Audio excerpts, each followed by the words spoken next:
Hello, hello, hello, and hello. Welcome back to my stream. We have a bonus Monday stream today. I'm making up the extra streams because next week I'm taking off. Having a week off from streaming. So we've had some extra streams over the last couple of weeks. Today we are reprising Nicole, which was the intriguing visual novel with stats, where we are trying to figure out who is abducting young women at a university. I believe I have it figured out because there is one creepy ass guy that I do not like, and be interesting to see if there's actually my instincts are correct. So just for sake of disclosure, I received a copy of this game for streaming purposes. Thank you very much. This is a Ratalaika visual novel, and it came out on the 29th of July. It is developed by I can never remember. Developers, publishers. Oh yeah, I didn't unlock any achievements. I'm looking in my list going, where is it? I never unlocked any achievements. Winter Wolves! Yes, Winter Wolves. Who are also the developers of two upcoming visual novels, one of which is actually already out. Came out on the 2nd, which we will be streaming. That's called Roommates, and this one is Nicole. The other one isn't out yet, so I won't spoil it. So hopefully we've remembered to set everything up. Just wedge the camera around a little bit so my mic is not quite so far in scene. I think that's good. Yes. Hi everyone. Not that anyone's here yet, but hi anyway. So we're going to get started. So we are going to load...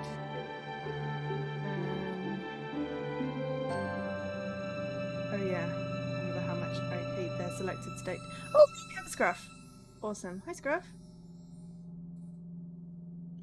Today.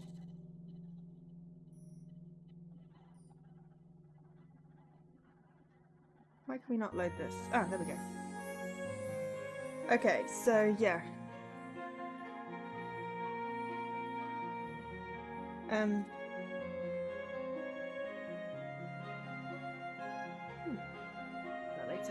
So yeah, so we...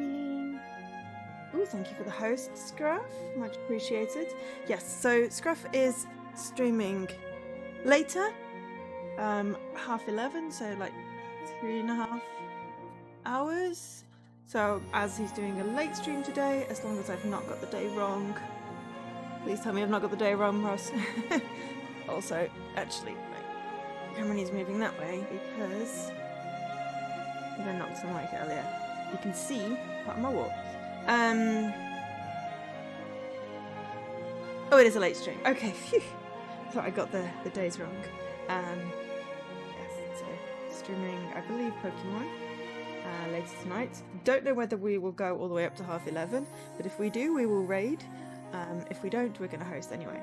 Hi, Dan. Yes, it is a bonus stream. We're doing voices with Nicole. I've got to remember what voices I did. So, oh yeah, so we basically need to get our stats up.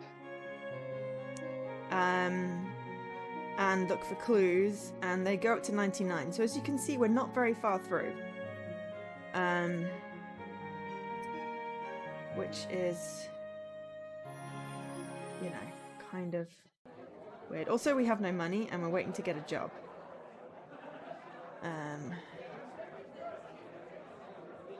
Which went weird for you last time you did, Nicole, so you've not seen any of it. Oh, well, the VOD is up on YouTube, and it's also still on my Twitch channel. But I can give you a brief summary.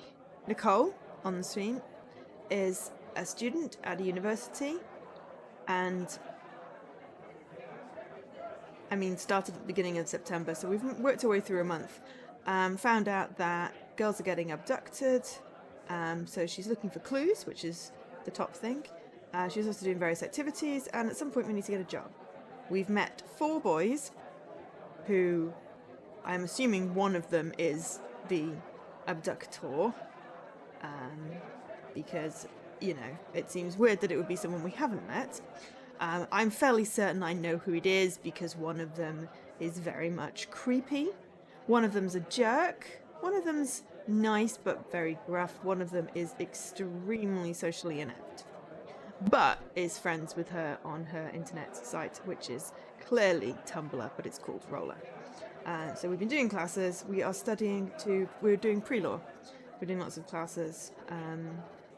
And yeah, basically we're down to $1. We need a job, and we're basically trying to socialize and stuff and figure out how to get energy without being able to eat anything, because eating costs money. So do lots of the activities, and we have no money.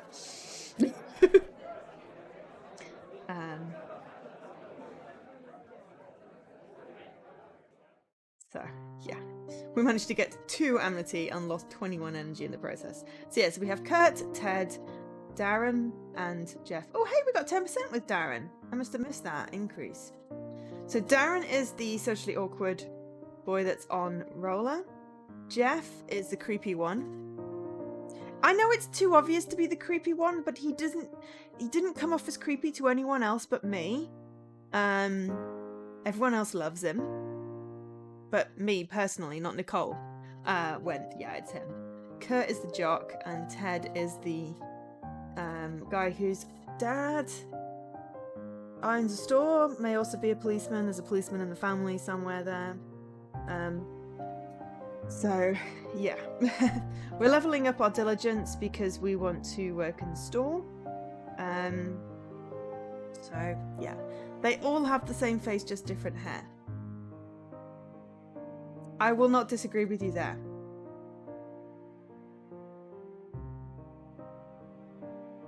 But it is basically an anime RPG visual novel, so we have stats. It's very cool. You can play it without stats, but some of the achievements are related to stats. In fact, all the achievements seem to be end game achievements, except for the job ones, so we're hoping to do 1 playthrough, find out who the suspect is, hopefully get a good ending, not die. But I don't know how long it's going to take. You pay attention to what each character says and how she behaves. It won't be hard to find out which is his or her associated stats. You see, that would have been a much less awkward sentence had they just used they. But I'm fairly certain that Ted values diligence. I think wit is probably Jeff. Zeal is definitely Kurt. Wit might be Darren. I think amity might be Darren. I don't know. So, there we go. Nothing is better than a good night of sleep. So yeah, we basically just worked through, you know, different things. That gives us wit. We don't actually need any wit right now. We could do with... No, don't want clues.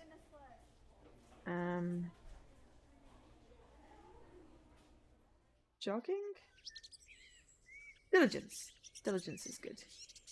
We really need some energy. We sit and relax in nature. There, we can get some energy back. So let's do another bit of relaxing. There we go. It's my question, Scrub. How is everyone doing? No, that's cool. Drop in when you can. Always good. Whoa, thank you for the hosts. Dave, Ulkesh, Leaky, SK, and Jess. So we're going to do some socializing, do some amity, nice. Yeah, I'm doing okay today. I got a couple of chores done, so I feel like I at least accomplished something today. I did 4 things off my to-do list, though one of them was ringing my grandpa, which is not really a chore. The other 3 were definitely chores. So yeah. Aside from that, I feel a little bit perkier today, though I did have very weird dreams again and overslept again. I'm really going to have to get my sleep pattern sorted for when I start my new job. Yes. Oh, and Leapfrog has started competition over on True Achievements, which I think I have a link to somewhere. True Achievements. There's my True Achievements profile. What was the short? Ringing my grandpa. He's not a chore. It was just on my to-do list to ring him because I needed to ring him after his radiotherapy appointment. Okay, the day has ended. Ooh, during this week, the job activities will be unlocked. Yes. Big increase of stats and finally able to earn some money. Finally. It's only taken a month. What did you miss here, actually?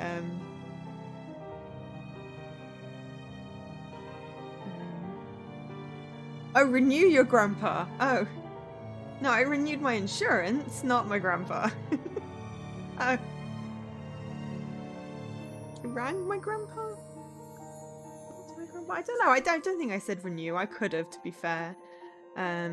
Campus. Yeah, we do need to get Amity up, and it increases so slowly.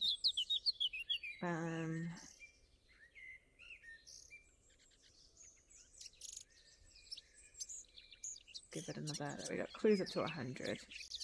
Okay, public park. Let's do some jogging.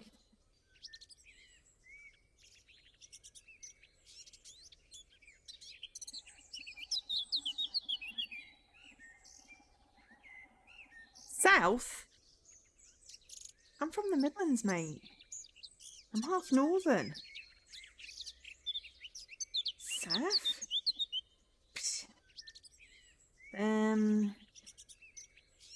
Zeal. What can we do for Zeal for free? I think we can dance for free.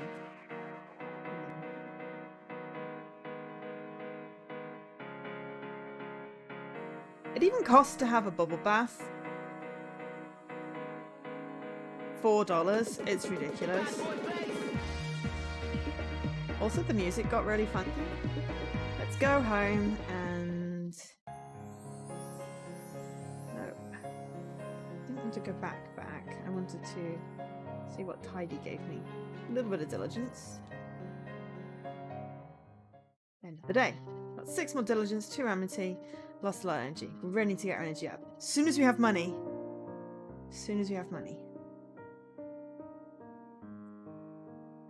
Just because I've lived in London for like 15 years does not mean I'm a southerner. I'm insulted by that. The increase you get in the clues value is directly related to your other stats. Zeal, diligence, amity, and wit. So you want to solve the mystery in time, you also need to raise your other stats. I'm trying! It's really slow! Today in class is terrible. I can't concentrate. No, it's okay. Where the heck are you? Send the text quietly, but add a whole bunch of question marks to make it clear that I'm seriously wondering here. It's half an hour past our agreed meeting time, and Kurt is nowhere to be seen. I've been sitting here in the library all by myself. I tap the end of my pen on my econ textbook as I wait for Kurt to reply back. He's been way too slow. Ooh, thanks for the resub, Jazz. Much appreciated.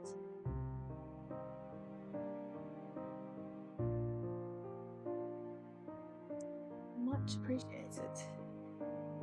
He's been way too slow with his text, and the only thing I've gotten are dumb excuses like, I'll be there soon, or hold up 5 minutes.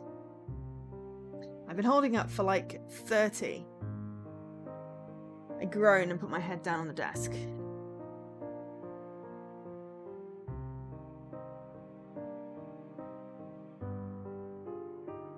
I'm the narrator. And she's supposed to have Scottish. She's supposed to have my Gaelic accent, but I haven't quite gotten into it yet. So, hi, Leaky. I know it's a Monday and the sofa's on in like 45 minutes, but I wanted to get another stream of Nicole in. Okay, going to put my head down on my desk. It's not the way you're supposed to start your tutoring sessions. Ugh, I'm beginning to wonder if I should ever agree to this. I look up, propping my chin on the desk to watch if Kurt ever shows up. Finally, I see him scramble into sight, slightly winded after a few more minutes. Hi, Paul. I never do, especially when boys are concerned. I sit up straight as he approaches, and he grins as he throws his backpack on the table. I flinch as the impact rocks the table on its legs. Yo, I'm here. He sits and leans back in his chair casually. You are not going to get away with acting like you're on time. What the heck happened? You're really late. Kurt hesitates for a moment, pauses to think, then laughs and starts to rub the side of his head.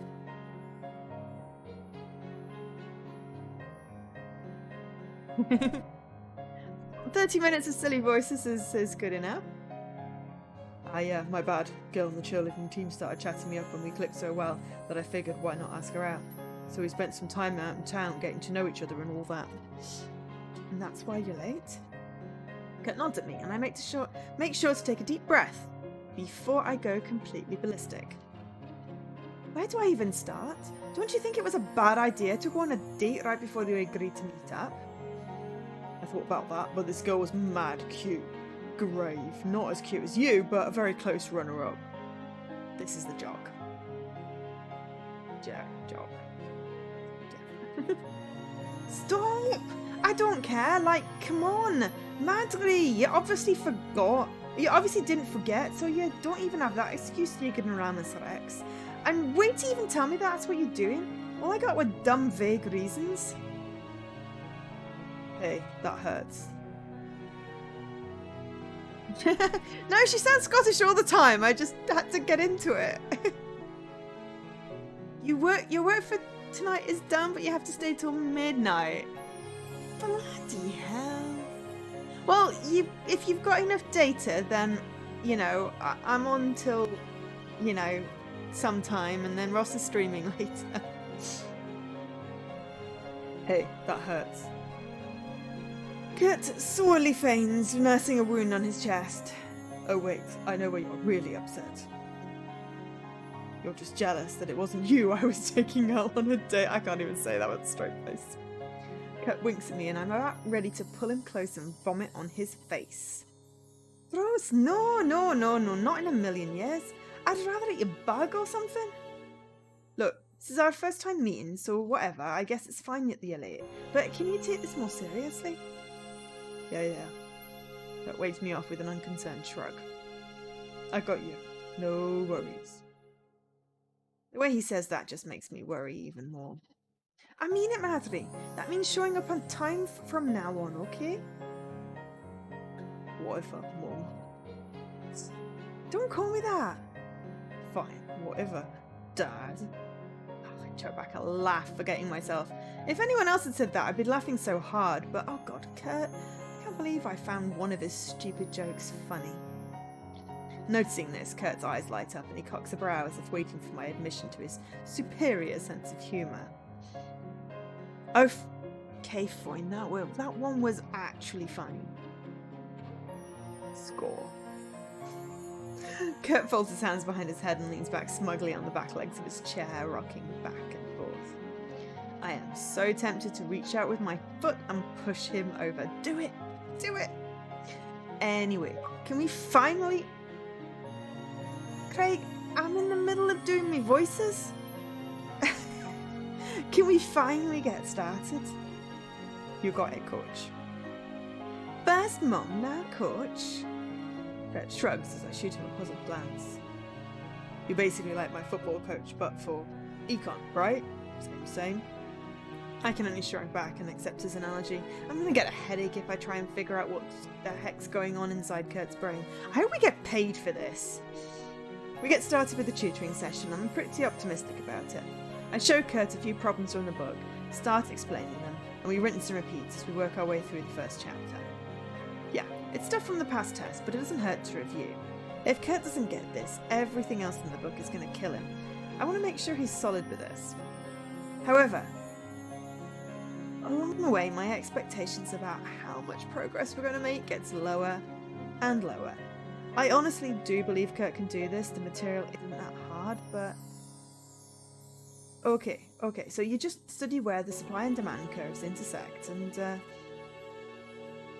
I look up to see if Kurt is following, and I see him sitting back, trying to balance a pencil on his upper lip. Sigh. This is why I'm having a hard time believing that this tutoring thing's gonna work. It's like Kurt isn't even trying to learn. First he comes late, and now this. I don't want this to be a waste of either of our time. Hey, Madri! I whisper in a hushed voice and snap my fingers at him, causing the pencil to fall on his lap. Kurt gives me a dirty look. What? You're not paying attention? Yeah, I am. He holds up his book and then groans as he realises he's holding it upside down. Hold up. He switches it so it's the right way up and then points at a diagram shown on the page. We were talking about this thing here has to do with the laws of supply and demand. I lower my eyelids and pull up my textbook so he can see. I tap my pen impatiently on the page. That was 5 pages ago. We're on interpreting these graphs now. Oh. Kurt sucks his breath in between his teeth, about to ready to whack him with this textbook. Wonder how I missed that.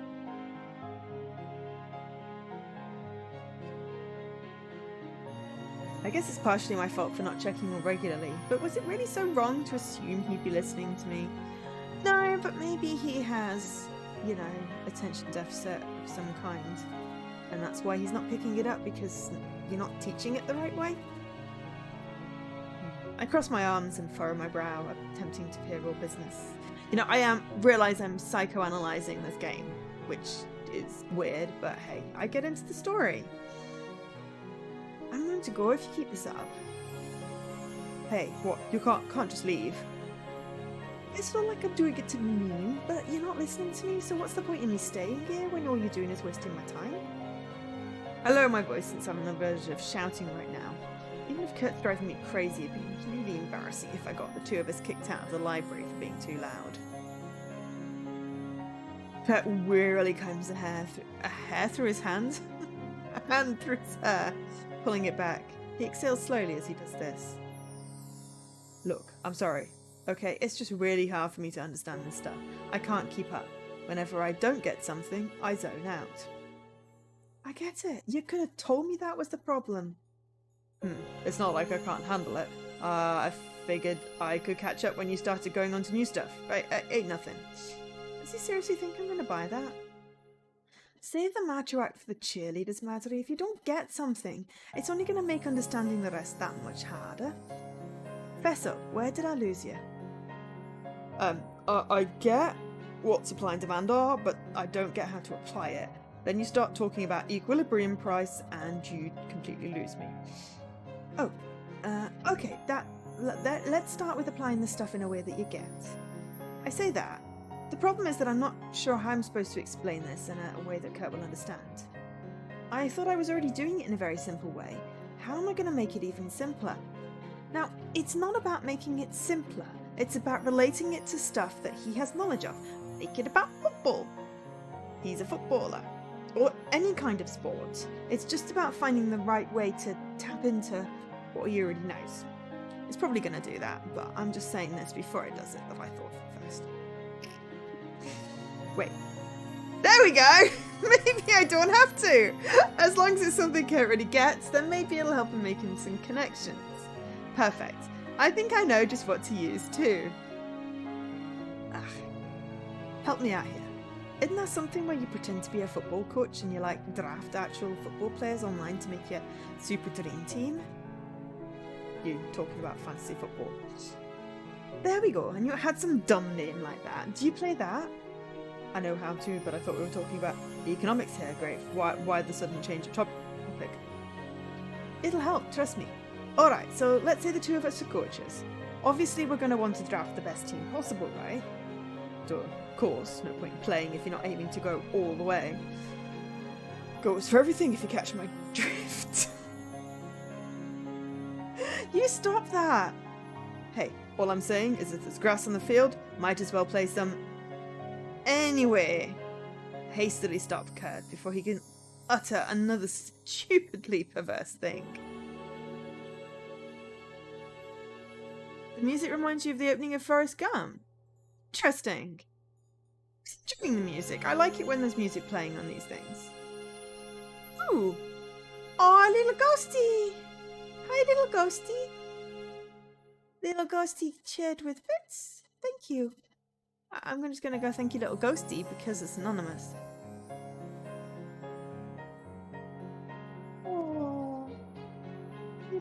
really need to get the bit badges sorted out. Or bit emotes or whatever. I just couldn't think of something to do with it, so...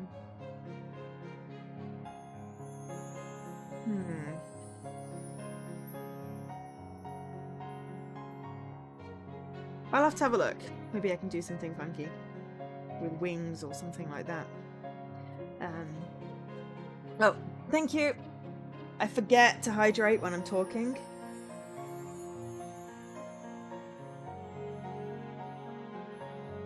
It has been ridiculously hot today, but good cup of tea. I mean, you really can't beat it.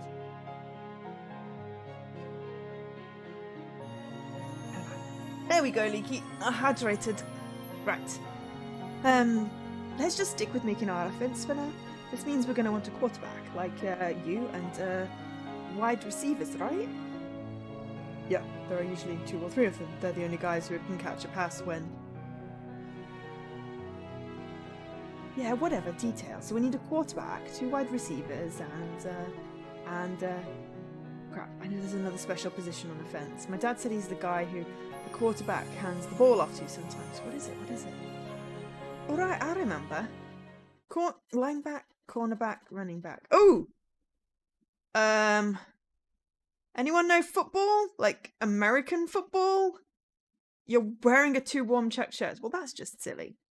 The one that the quarterback, is that the running back?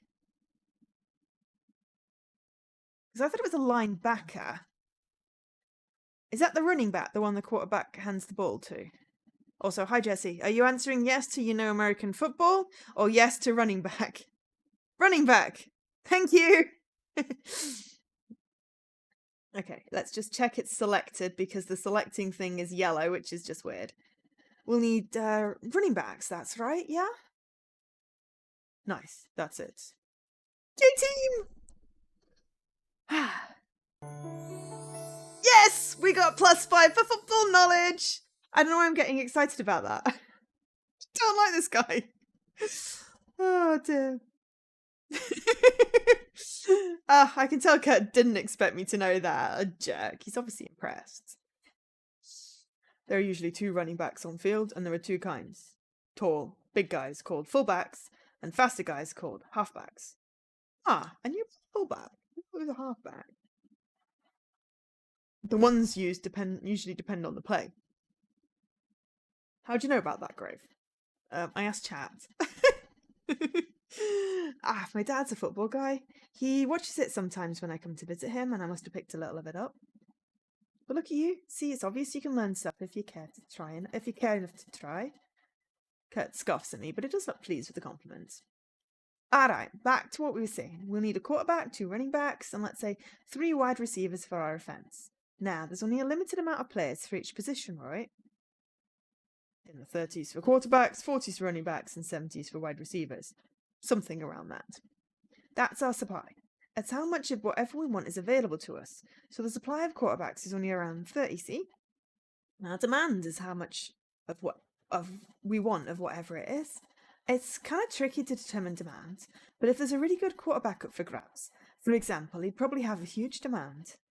Do you follow that so far? Can I start going on to the other stuff now? Holy crap. Kurt looks stunned. I think I'm getting this. I could cry. Finally! Maybe not all is lost for young Kurt. See, it's just about finding out how people learn. Okay, it's not all just about that, but a large part of it is finding out how people learn. Learning to listen as well. And, yeah. Anyway.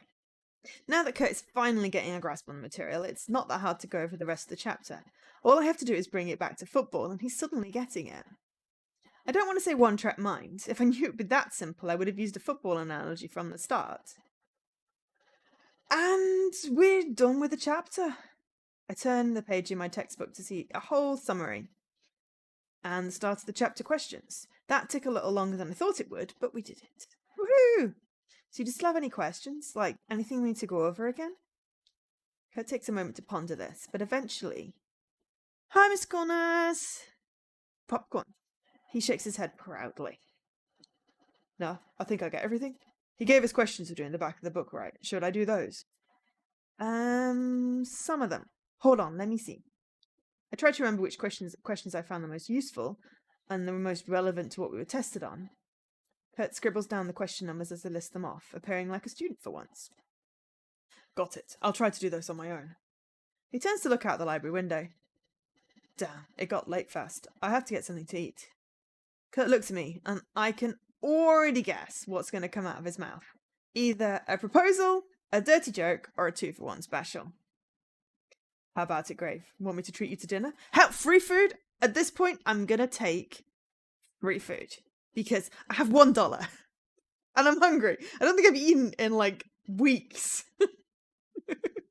Also, yes, Club 104 assemble! I was going to assemble in the forum post, and then I put my keyboard somewhere else. But yeah. Except that we're not going to be 104 by the end of this, because someone's already got to drop out. I reckon we're going to go sub 100. Just because of life stuffs, I think. Indeed. Yes. Okay, so how about it, Grave? Want me to treat you to dinner? Ha. Maybe if you show me the tutoring is working and you may manage to get a B on the next test. You serious? Yeah, why not? I scoff and laugh. It's obvious I'm being sarcastic here. Kurt's bearable, but I doubt I could handle sitting through dinner with him making those horrible one-liners. Also, I have higher standards than good grades. Fair enough. You don't think we'll lose more than 2 or 3? Fair enough. We'll see, Dan. We will see.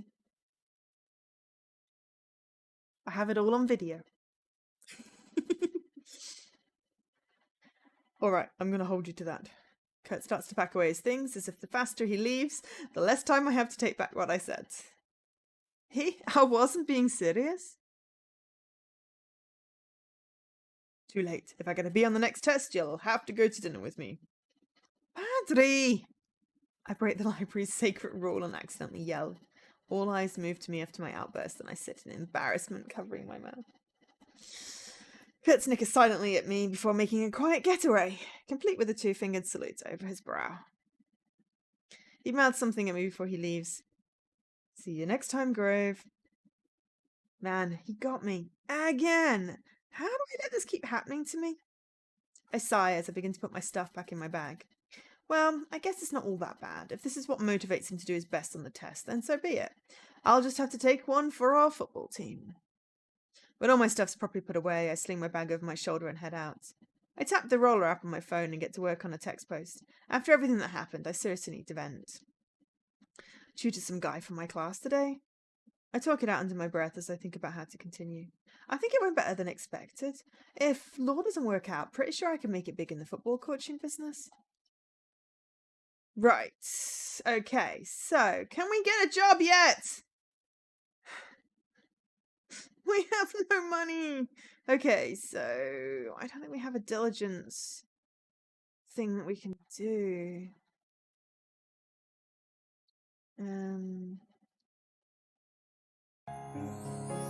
Homework does zeal. That's a diligence, but it's a low diligence. What does that do? I think I'm just going to take a nap. My energy's been getting pretty low.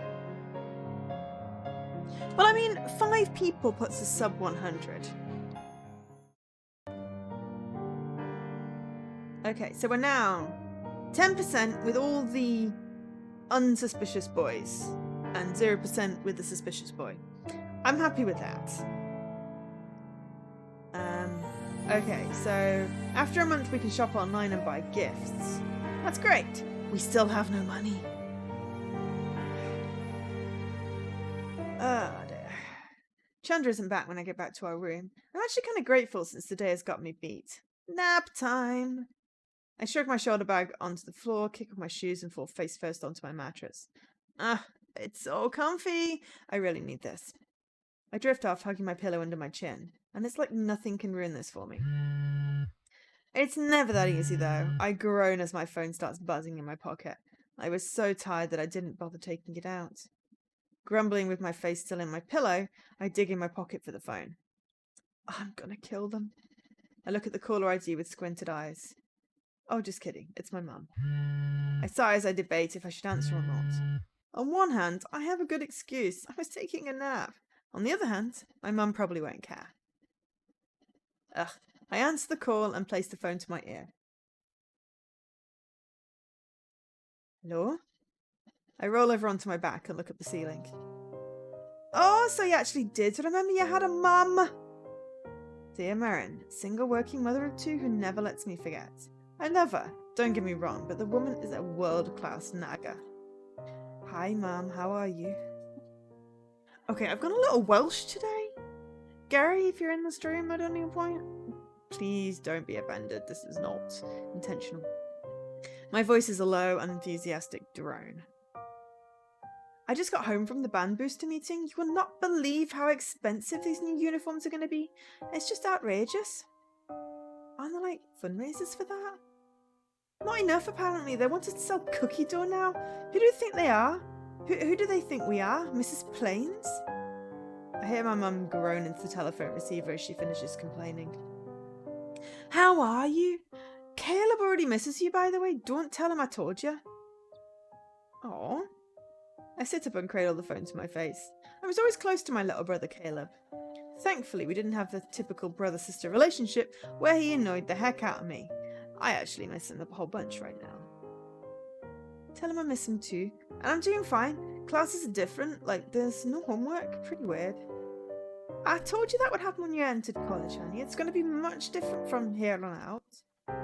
Yeah, I know, Mum. Gosh, I can handle it. Fine, it wasn't your academic performance I was worried about anyway. There's a weird pause on the other line, like my mum's thinking of how to word something. It's normal. My mum's the type of person who just blurts the first thing that comes to mind. We're pretty similar that way. There have been disappearances around your school, haven't they? 3 girls have gone missing. Oh, that's why she's all anxious sounding now. Yeah, I guess, but they all showed up eventually. They did go missing. Don't be so flippant about it, Nicole. Mom, I'm not like people went missing, whatever. But if I start worrying about this, I'm worrying all the time. Just relax. There haven't been any disappearances for a while now. Just take care of yourself, Nicole. I don't want to get some call from the police about how you've been missing for 72 hours. Don't scare me like that. I shudder at the thought and sit upright, legs crossed. I hug the pillow tightly to my chest. I'll be okay, Mum. I'll be a good girl and go to sleep on time. Blah, blah, blah. If it comes down to it, I can just use those maneuvers Dad taught me. Mum sounds less than enthused. Did your father call you after he dropped you off? Your father? My mum says it like we're talking about the garbage man or the guy that works at the financial building and takes my money for tuition. No, but he must be busy doing dad things, wherever they are. If he doesn't call you soon, he's going to be in trouble with me. Yikes. I hope for his sake that my dad calls me soon. Then, when you're in trouble with my mum, you are seriously in trouble. Is there anything worrying you? Anything the matter? You good? I'm good, yeah. I like my roommate. I've been making a few friends around school. Class is fine. I've got it all under control. Trust me. That wouldn't be the first time I've heard you say that. But okay, just be careful, Nicole. I mean it. Yes, Mom. I'm gonna hang up now. Okay, bye. I love you. Call me before you go to bed. Will do. Love you too. Bye. I quickly hang up the call and drop the phone to my side. Man, my mum. He's such a worrywart sometimes. I guess I understand. Come on! Disappearances aren't anything to make light of, like she said. But as long as I do what I'm supposed to do, there's no way I'm going to get caught up in that. No. You're a character in a visual novel anime thing. You're totally getting caught up in this. Yes. So how is everyone Monday? Mondays aren't great, but how is everyone? Doing okay?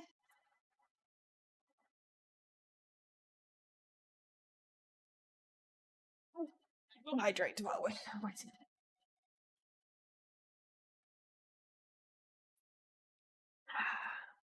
I close my eyes and turn over onto my side, hugging the throw pillow even tighter as I try to fall back asleep. So busy? Okay, fair enough, Leaky. I guess it wouldn't hurt to be a little extra careful. It would be cool.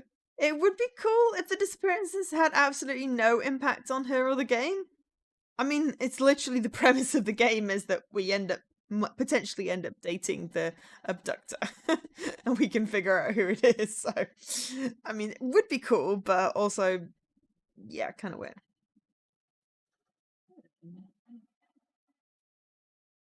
Oh, I guess it wouldn't be. It wouldn't hurt to be a little bit more careful.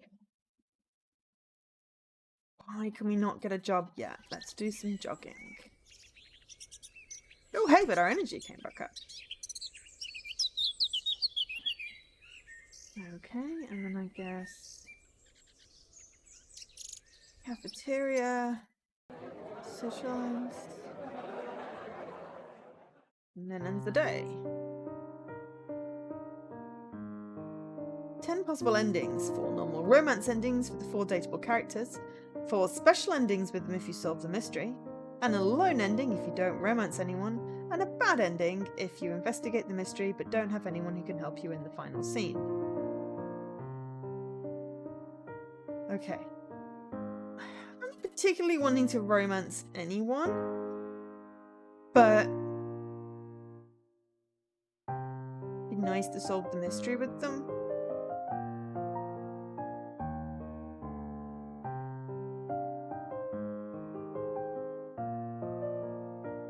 Maybe we can, like, friends? And then still solve the mystery and get a good ending? I don't know. Probably get the bad ending and end up dead, you know. Regular day, blah blah blah blah. Aha! Man, of course it gets all gloomy now, the bio class. I squint my eyes and brace against the autumn chill as the wind brushes past my face. It's super overcast today. I guess the sun's just taking a little vacation. It's over here, come get it. I always get so sleepy on days like this. That and the lecture today was super boring. I barely pay attention. This class is turning out to be way harder than I thought it was. I just make sure to pay extra close attention when I read the chapter for this section. Boom. Problem solved. Except that I never really get what I read when I read it. Ugh, no, come on Nicole, you've got this, don't worry over it. But what to do now? It's too depressing to stay outside in a day like this, but I don't feel like heading back to my dorm right away. Maybe I should study in the library for a bit. I could use the review time. Can maybe get a job? That's the best idea I got, so I'm going with it. I take the path leading to the library, but I stop when I see a certain someone nearby. I should have known that I'd see Jeff around the life sciences department. I don't want to say that I've been avoiding him lately, but yeah, I've totally been avoiding him since I last ran into him at the lab. I don't think he's seen me yet. Great, I can probably hide somewhere until he passes by.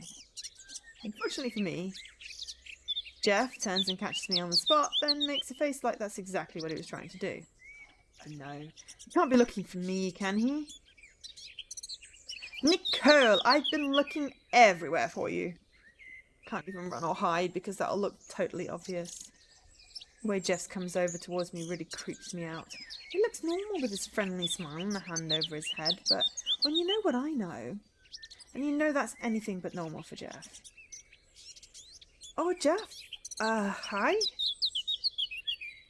I try forcing myself to smile and look natural. I have no idea how Jeff does this so easily. I can barely keep myself from cringing as he stops in front of me. You wouldn't happen to be busy now, would you? I want to talk to you about something. Here's when I ask myself, is he telling the truth, or am I going to be in big trouble right now? Best to play it safe. Oh! Bye, Nikki. Have fun on the sofa. Say hi for me. Actually, I was going into the library to study, sorry. I hastily tried to get around Jeff, but he quickly steps to the side, blocking my way. Oh, that isn't a problem, Nicole. I can wait. He steps closer, and his smile looks even more unsettling now that it's this close to my face. I can wait as long as it takes for you to talk to me. I think he's trying to say he's not going to leave me alone until then. Man, my luck. Report police. You know what? I changed my mind. I can study later. My laughter comes out scared and nervous. Oh man, someone help me. What's a girl have to do? Use Morse code? Actually, bad idea. I bet Jeff knows Morse code. Glad to hear that. Now, if you don't mind following me... Jeff waves a hand over his shoulder and leads me out of public. I won't lie, going somewhere with no eyewitnesses makes my hair stand on edge.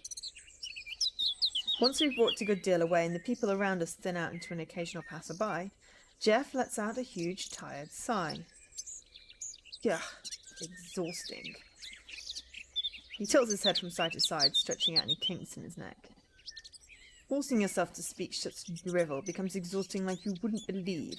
You wouldn't have to have a throat lozenge, would you? I might have a puff. Save it. That was a test, and you managed to pass. I'll note that you're always prepared, Nicole. A great start. Start to what? Oh, you'll see. I can feel my stomach churn as Jeff starts snickering under his breath. Whatever he has planned doesn't sound like it can end well for me. Why are they suddenly back in the dorms? Alright, there we go. He leads me into a dorm room. A dorm, one of the nicer, more modern ones, like mine. It's a few halls and past some doors later that we finally stop at a room. This is your room, I'm guessing? Correct. Please tell me you forgot something, we're just picking it up on the way. I could, but it'd be a dreadful lie, Nicole, and you of all people should know that I do enough dreadful lying on a daily basis. Jeff takes a key out of his pocket, sticks in the knob and twists it. He pushes the door open right after and heads on in. Close the door after you. I do so, even if the thought of being in a confined space with Jeff makes me completely uncomfortable. The inside of his room is surprisingly normal. It's like your average students. There are 2 beds that he must share with a roommate and 2 desks shoved to the very back, complete with bookshelves built into the unit. Books with spines bearing technical medical titles are stacked neatly in place, and on the wall are a few diagrams of the human body. One poster has the entire layout of the muscular system, whilst another is especially detailed one concerning our vital organs. But I'm sure Jeff didn't bring me here so I could appreciate his interior design choices. In fact... Okay, spit it out. Just what do you want from me? I'm going to just get right to it. It's not like we're really friends. There's no point in beating around the bush to spare his feelings. Oh, Nicole, straight to the point, aren't you? Don't you care to relax? Take a load off. Feel free to use that bed. It's currently unoccupied. You mean your room here alone? But isn't this a room for 2 people?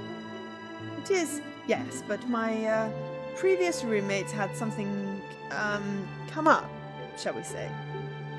I carefully consider if I want to press any further with line of questioning. Jeez, Jeff, do I want to know what you did to him? Nothing illegal. I may have capitulated on his fear of spiders, but really, who pays attention to details such as those? Poor guy. I sigh and plop down on the opposite bed like Jeff suggested. I'm kind of digging the dark blue star pattern sheets. There better not be any spiders under there, though. Anyway, back to what you were saying before. You wanted to talk to me? Certainly, this is true. Jeff paces the room, marching back and forth over the multicoloured rug in the middle. Who have you told? Told? I frown at him angrily. You mean about you? Yes, exactly. Who have you told? Who am I going to have to watch out for now? It's been a while. I'm sure you spread the news among the masses. I don't know what made you think I'd squeal, but I haven't told anyone. Remember, like I promised? I crossed my arms, offended. I can't believe you thought I'd tell. Oh, hush, like you wouldn't think the same thing. To have me in such a compromising position would grant you unlimited ammo to hold over my head. And yet you say you have not taken advantage of this at all. Jeff stops and looks at me, his chin tucked in his fingers. If I believe you, and I should since you show no signs of lying, then I might very well have been right about you, Nicole. What do you mean? What did you think about me? That you're perfect. Eh? Huh? What is he getting at here? Are you hitting on me? Jeff sputters as he laughs. Oh no, that's not what I meant. Yes, you are perfect, Nicole. A perfect assistant, that is. I should have known he wasn't flattering me for the sake of being nice. Wait, you think I'd make a good assistant? Did I even hear that right? I must have, because Jeff nods enthusiastically at me. Well, I wasn't expecting this. Certainly, you fit the 3 criteria necessary to be. Jeff holds up a finger. Nummer eins? I cringe from how loud Jeff shouts. Is that German? You must know about the true genius that is Jeff Ryan. Though it started out as an unfortunate incident, I can now see how you overhearing me can work to my advantage.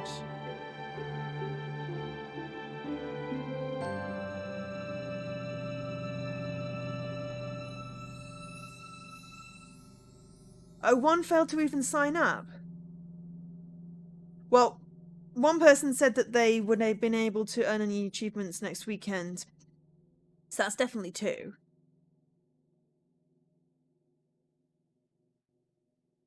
I reckon we could lose 5. As many as 5, if not more. Because, you know, I mean, I'm lucky in that my new job doesn't start until the end of the month, so I've got basically 2 full weeks to get achievements. The only thing I've got to make sure I do is get however many I need to get on Sunday before I drive to my brother's.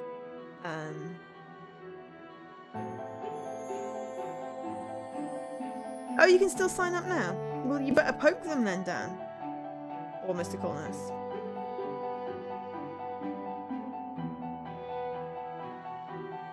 Fair enough.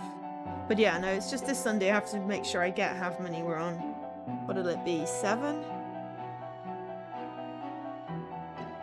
Before I go to my brother's.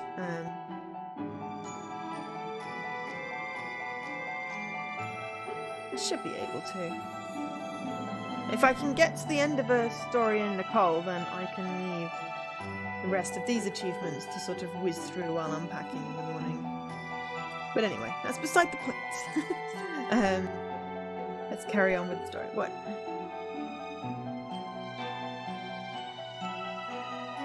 Oh, Dan, stop being such a prick.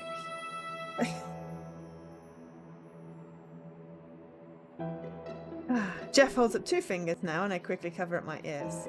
Number 2. I must deem you to be of an adequate competence. You haven't told anyone my secret, which contributes points to your favour.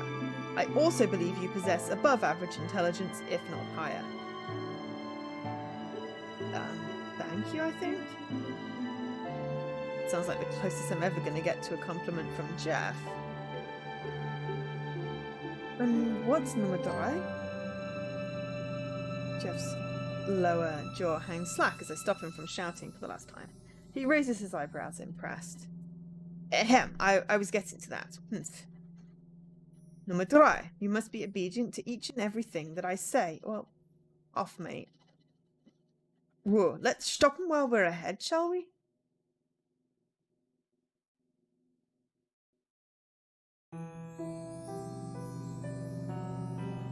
I cross my arms in front of my chest. Now you have a problem? What makes you think that's me?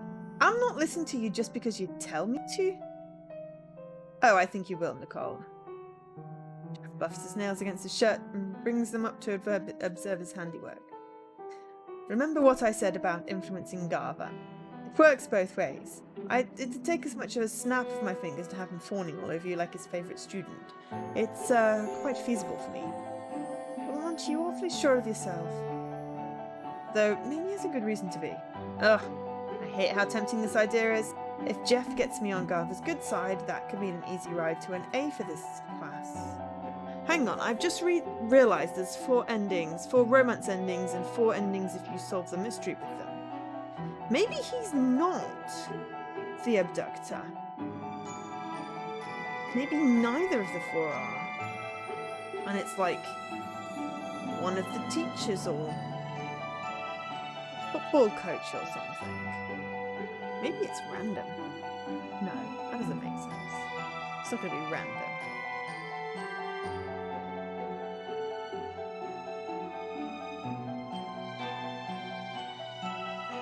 I don't know. I don't trust him. But I do want money. But then there was possibility of the job in the convenience store. Yeah. It would be like Life is Strange? What do you mean, like Life is Strange?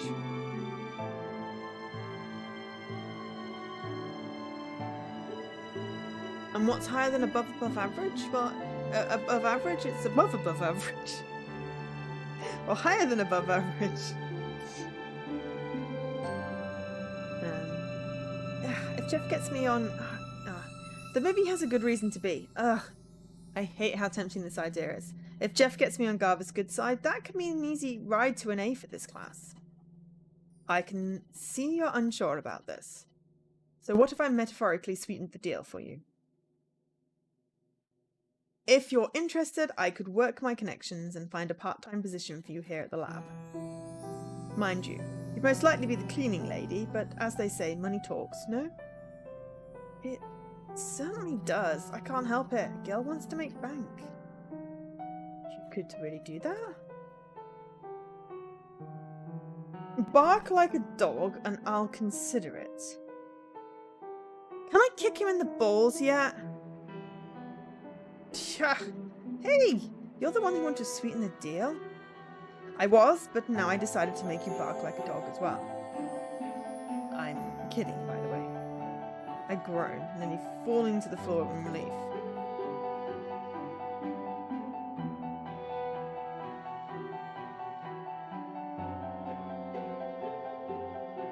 Oh, I see what you mean. Life is strange.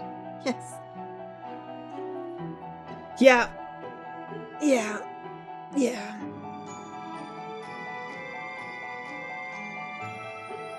There were a lot of red flags there. We haven't really met anyone other than our roommate and the 4 guys.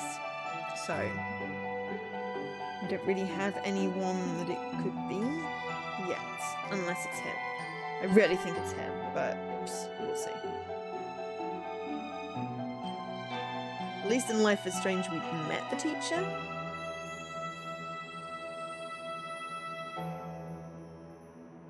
But yeah, we'll see. Jeff seriously doesn't know when to quit with his terrible jokes. And if I say no to all of this, you won't try and turn Garva against me, right?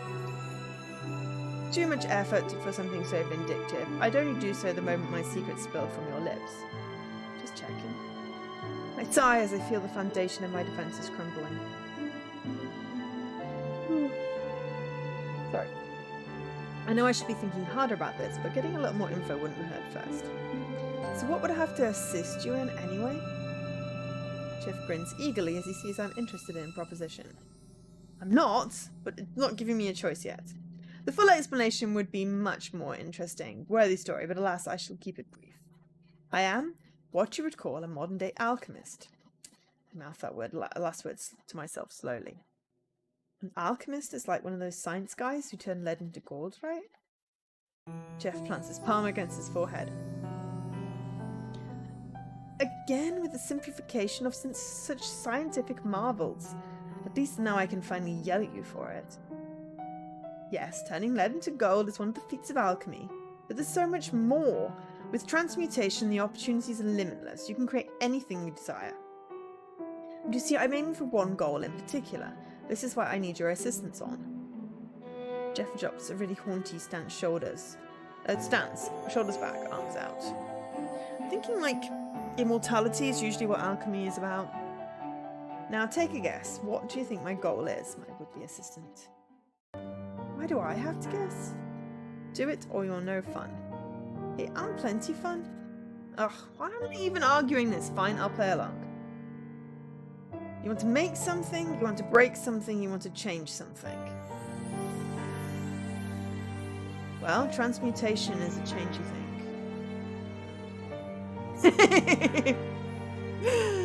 Thank you. I'll take the compliment. Yeah, you seem to catch my visual novel streams, which is basically me just narrating. Yeah, my accents are not consistent enough to do an actual audiobook, so this is what people get. He said transmutation. That is changing something. Like lead into gold. So I'm gonna go with that. I don't get any of this alchemy stuff. How am I supposed to guess what Jeff wants to do with it?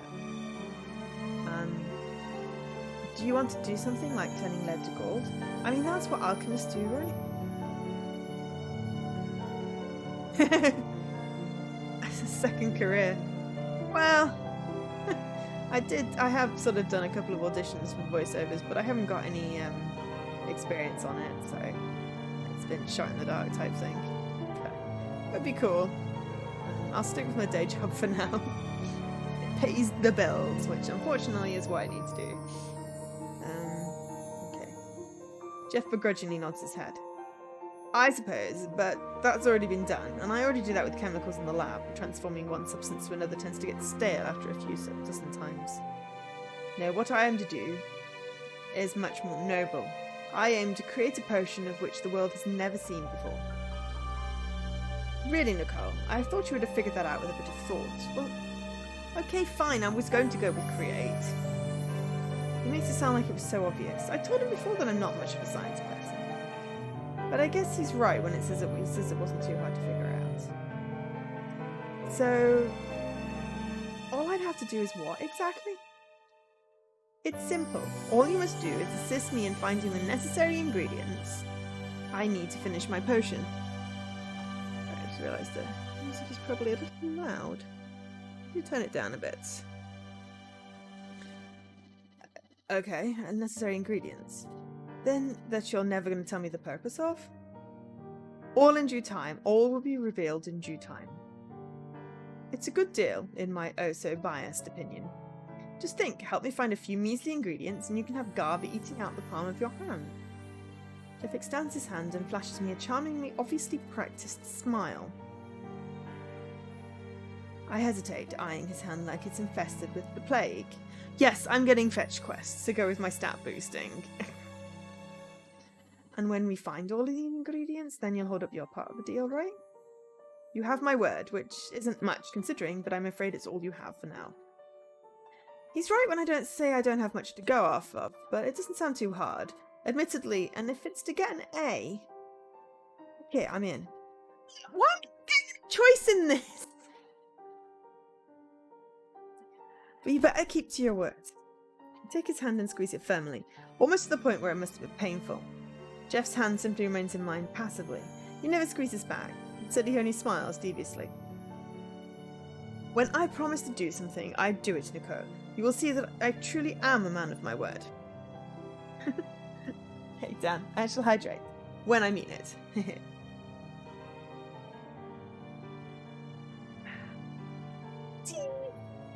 Shiver runs through my arm, starting from where our hands are connected.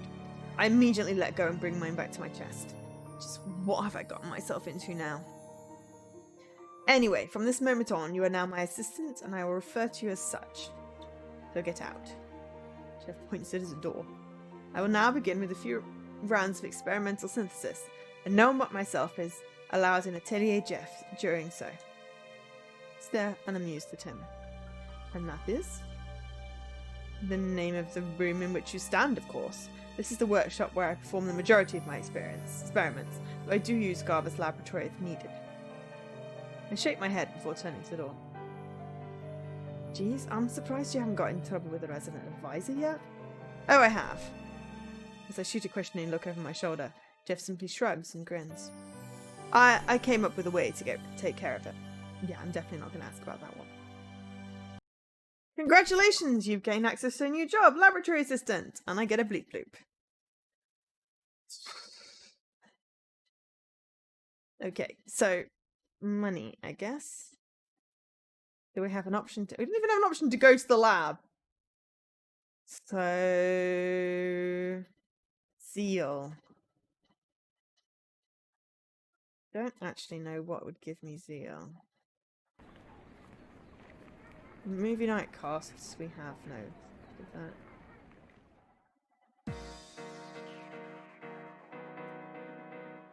So...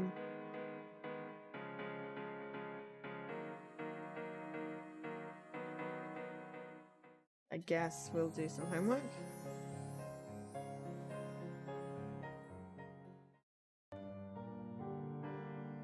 We still have 0% Jeff, though. I'm quite happy about that.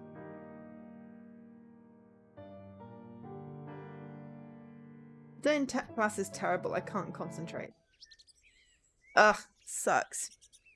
I'm done with class for the day, so why am I still heading to the library? It's my inner brainiac's fault. I don't want to go at all, but I've got a paper to write. Thankfully, it's not that long. I still have plenty of time to finish it. Just want to get a running start. Girl needs some time to kick back and relax here and there, and I doubt my conscience would let me if I didn't do at least a little work. First floor of the library has the front desk, the computer lab, and different kinds of offices. The second floor is my destination. All the books and study desks are located here, which means it'll be nice and quiet, perfect for concentrating. Bookshelves stand in my way like walls of a maze. I remember the study desks are towards the back and slip into an aisle to start weaving my way through. Other people are doing the same, and I stop as I recognise someone familiar. Darren is standing in the middle of an aisle, and he's carefully studying a row of books. I nearly call out to him before I realise the glorious opportunity. Oh, this is going to be so mean, but so worth it. He's so close to the shelf that there's room to sneak behind him. I lean over close to Darren's ear. A smirk graces my face before I start whispering. Yeah, Darren. He jumps as he hears me and whips his head about, knocking himself into the bookcase. Yeah, that was mean. Gosh, are you okay? Even as I say that, I'm unfortunately laughing. His reaction is priceless. I have to cover my mouth while I study him upright. Darren stumbles on his words and he shakes his head as if trying to unjumble them in his mouth. Do not suddenly do that. Hey, I'm really sorry for that. I couldn't resist. I laugh and clap him lightly on the shoulder a few times. However, my touch causes him to flinch away. Oh, my bad. Oh, I forgot. He doesn't do well with touching. My hands waver indecisively in the air, but Darren doesn't stay upset for long. I'm alright. I was only surprised. Just please don't sneak up on me again like that. No promises. A giggle as Darren's body heaves with a weary sigh. I'm kidding. I won't do it again, for real. So what you up to? Hitting the books? Sorry, my volume is a little high on the TV today. With the subject skillfully changed, I take a moment to glance over the book bindings and read the titles. They're all works of fictions, the one they made you read in high school for book reports. Lately, I've had the urge to read more of the classics. Well, that's not entirely the truth. Darren laughs nervously and pushes on the bridge of his glasses. I want to attempt to read a horror story. I don't do well with them, and I think the reason must be because I haven't read enough of them. I think back to how skittish he was when we first met. He nearly jumped in his seat any time I tried to come near him. Yeah, let's go with that. I have no idea where to start though. I've read Dracula, Frankenstein, Dr. Jekyll and Mr. Hyde, The Picture of Dorian Gray, The Legend of Sleepy Hollow. He starts lifting off so many books that my head starts spinning. I would recommend R.L. Stine. And... crap, who did that Forbidden Game? 2 seconds.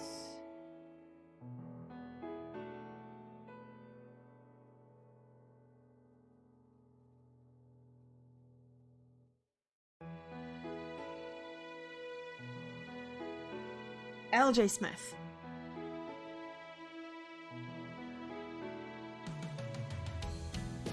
R.L. Stine and L.J. Smith, if you want to actually go for horror. Because they're almost scary.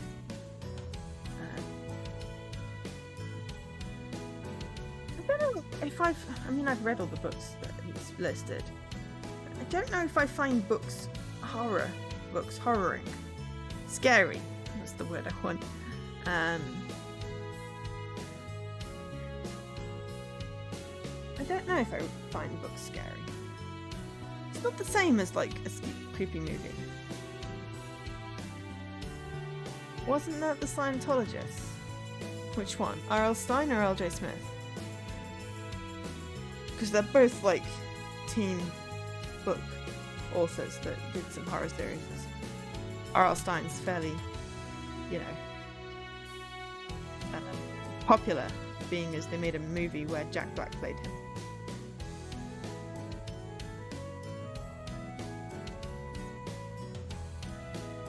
L.J. Smith may being a Scientologist? I don't know.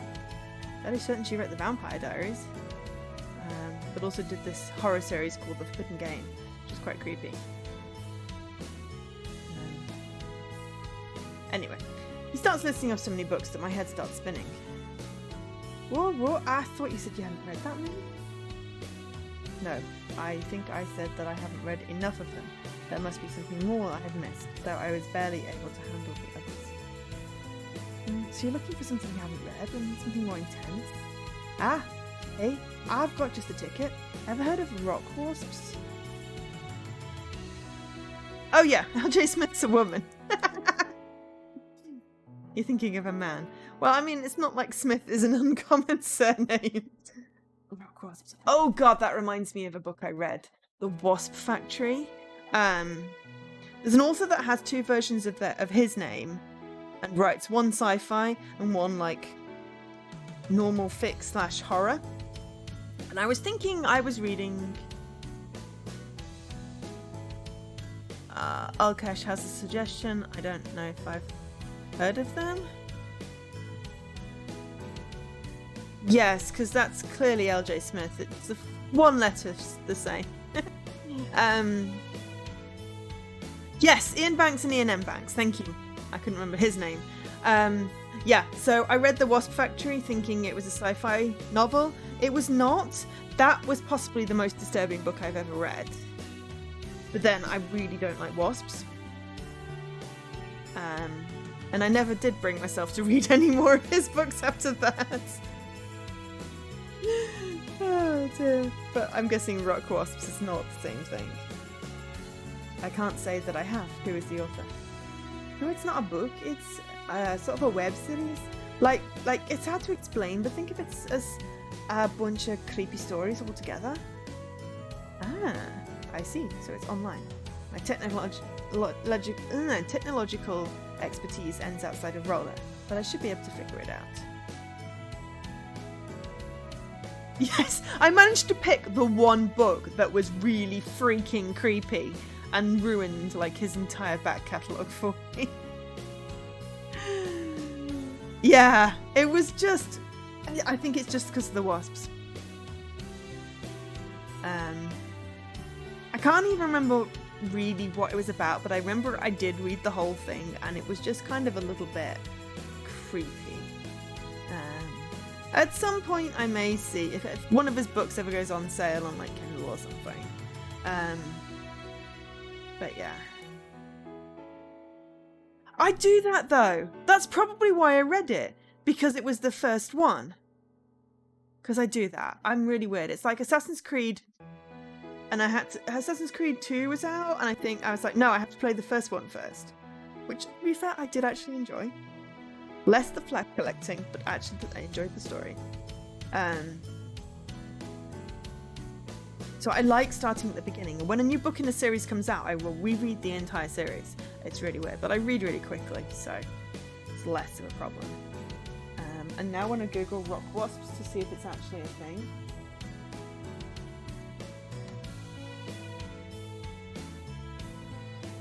Okay, the first thing is BBC News on wasps. The second thing is rock wasp, which appears to be in the Final Fantasy wiki. And then Wasp, the band. So if it's an allusion to some sort of creepy stories on the internet, they've changed the name. I'd like to read some actual scary stuff to see if it scares me as much as like scary movies and scary games do. Though the Lair of the Clockwork God scary level fear is not scaring me. So maybe it depends. Like Layers of Fear terrified the shit out of me, which I'll probably pick up again on Halloween just for funsies. So I did White Knight last Halloween, didn't I? We did the full moon achievement, Paul and I, and I wore my onesie, which is why we have the bear emote.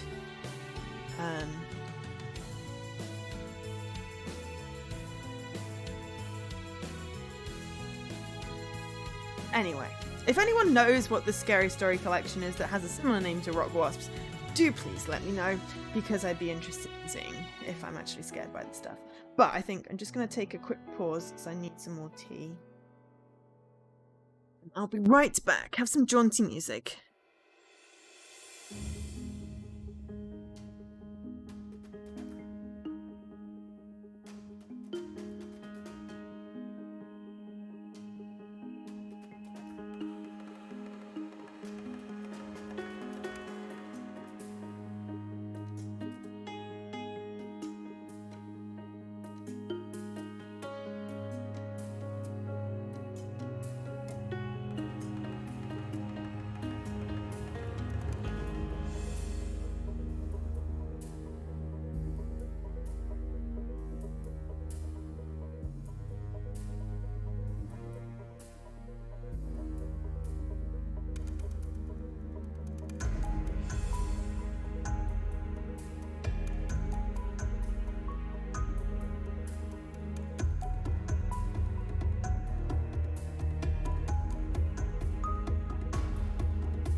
What have you said? You don't think books have ever scared you, really shocked you, but it's not quite the same. Yeah, exactly, Dan.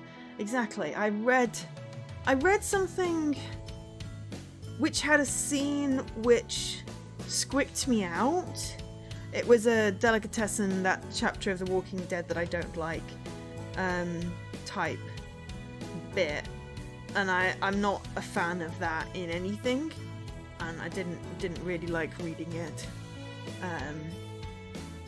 But that was more disturbing rather than scared. Don't think I've ever read a book where I was afraid to turn out the lights type. That's what I don't know whether I'd want to read that, but if someone said this book will scare you, then I'd like to find a book that would actually scare me, because books are my friends. Even the Forbidden Game, which was quite creepy, didn't really scare me.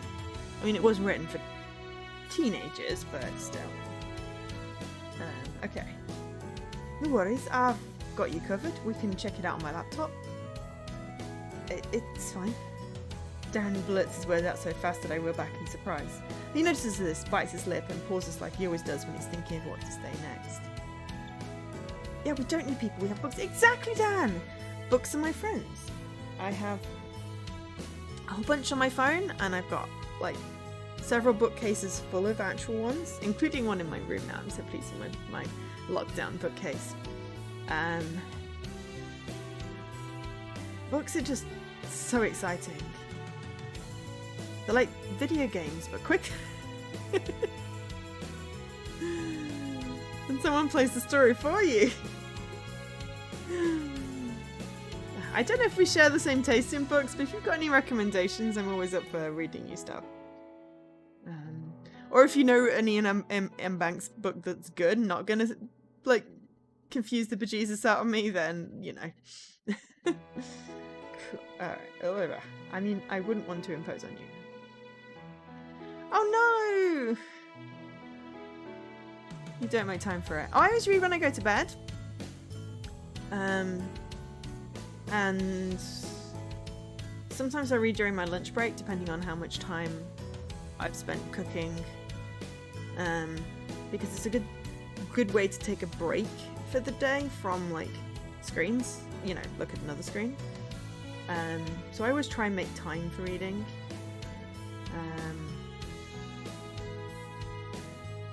But I've always got so much I want to read.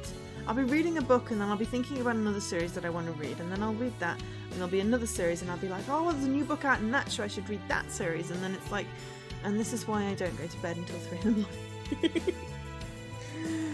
Oh, yeah. Oh, thanks to the host, Mr. Corners.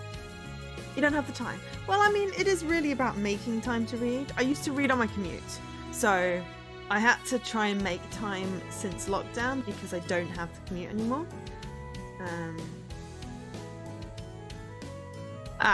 The Crow Road, the business.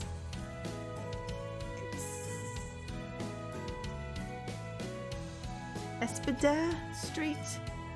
Simplicity or Goody in Advanced Books. Cool. Are they?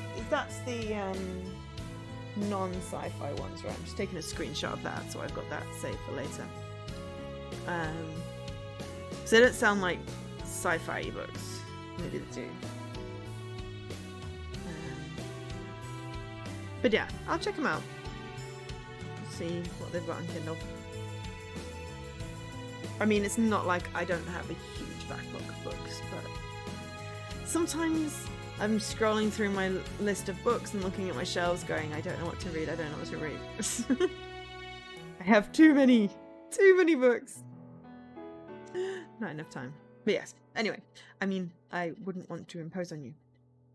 Darren, I totally insist. Come on, let's snag a table. I march ahead a few steps and turn around to wave Darren over already. He hesitates, but a hard stare is enough to get him to follow after me with a quiet sigh. We sit at a table in the corner thanks to my insistence. If you don't want anyone to interrupt or get in the way, it's the way to go. I hurry and take the seats nearest to the aisle, and Darren looks back and forth between the ones left. Oh, fair enough. I'm a big fan of fantasy books, basically. Partial to a sexy werewolf, but mainly I like magic, and different kinds of magic. And I also really love crime. Anything with crime in. Mystery, crime, like that sort of stuff. Really cool. And if it's got magic and mystery, that's even better. I'm currently reading a series that is basically magic and mystery and time travel, and it's like, this is awesome. Right. Point of door. Okay. Pat the one next to me invitingly. Take this one. The suggestion makes his face go red. Okay.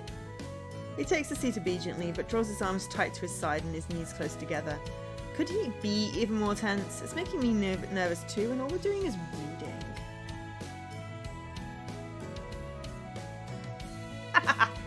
Gummy bears bouncing here and there and everywhere. High adventure that's without compare. We are the gummy bears. Magic and mystery is part of our history, along with the secret of gummy berry juice. It's spelled with an I. But yes, I love Gummy Bears, both the TV series and the sweets.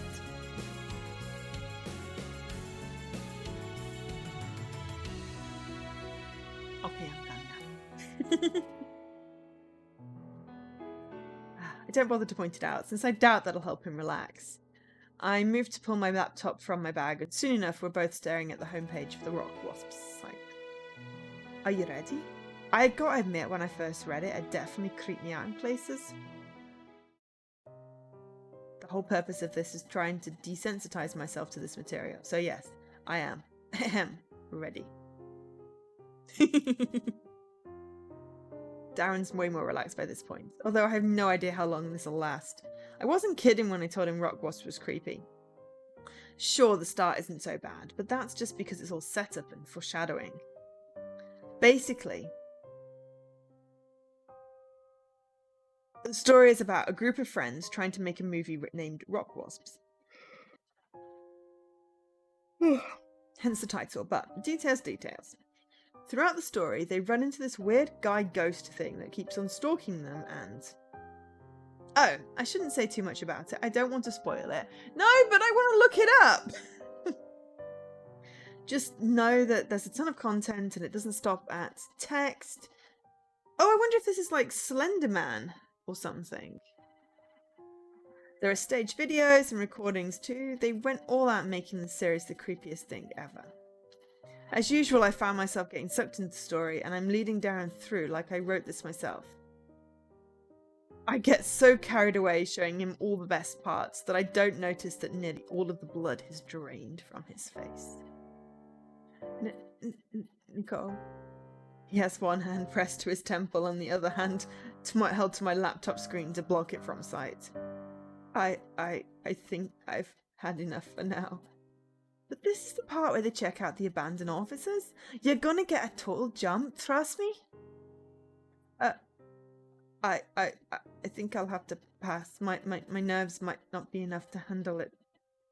He does look a little shaky when I take a better look at him. Yikes. Whoa, you weren't kidding when you said that you don't handle this stuff well? It's embarrassing to admit. You wouldn't think it'd be possible to react so strongly to scary stories. Ooh. Dementia with the raid. Thank you so much. Ooh, party of 16. Hello everyone. We're doing Joe voices and going through Nicole, which is a very cool visual novel. We're trying to solve a mystery. And thanks for the host, Dementia.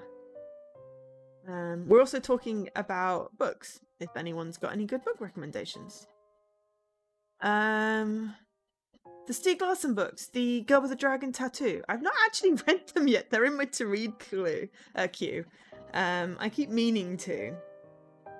That's the right series, right? Ah, thank you very much.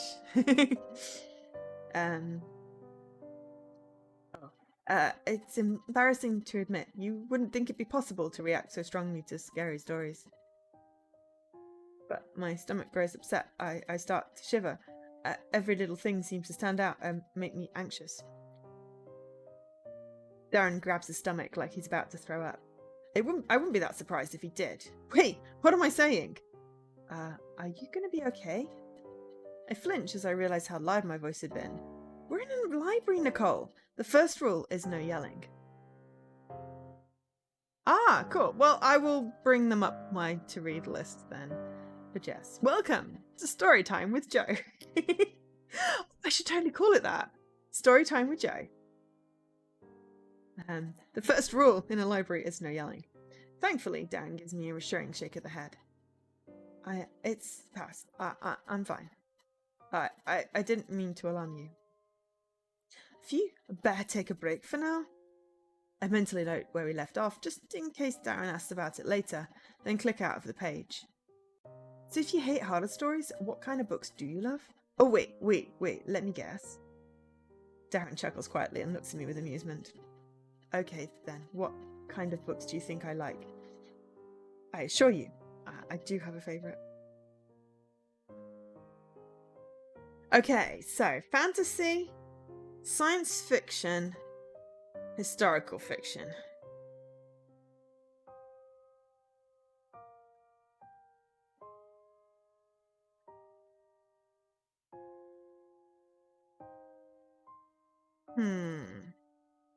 What do we think, chat?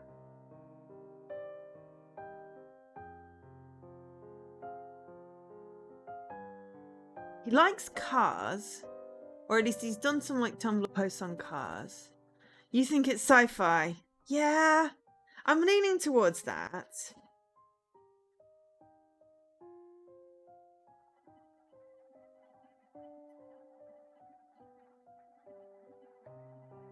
I don't know which class it's that we're in together.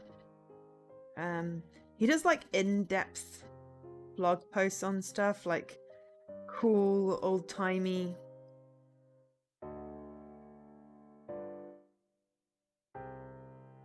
I mean, sci-fi is certainly the obvious answer, or fantasy. But I'm just thinking about his blog posts. He had like cool, authentic diner pictures and classic cars.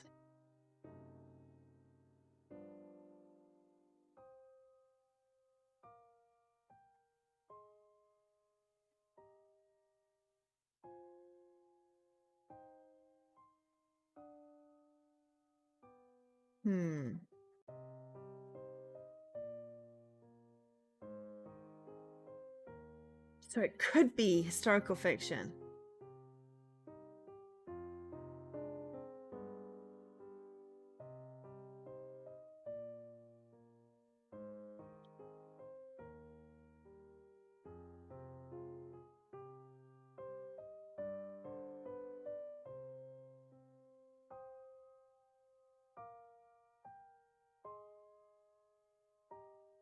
Oh, this guy Darren. I bet he really wished those cars could fly.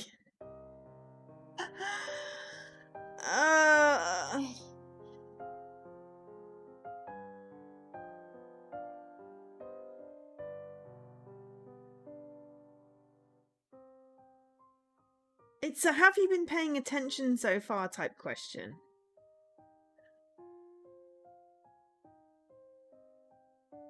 Okay. Enjoy Walkies, Milo. I'm gonna go with historical.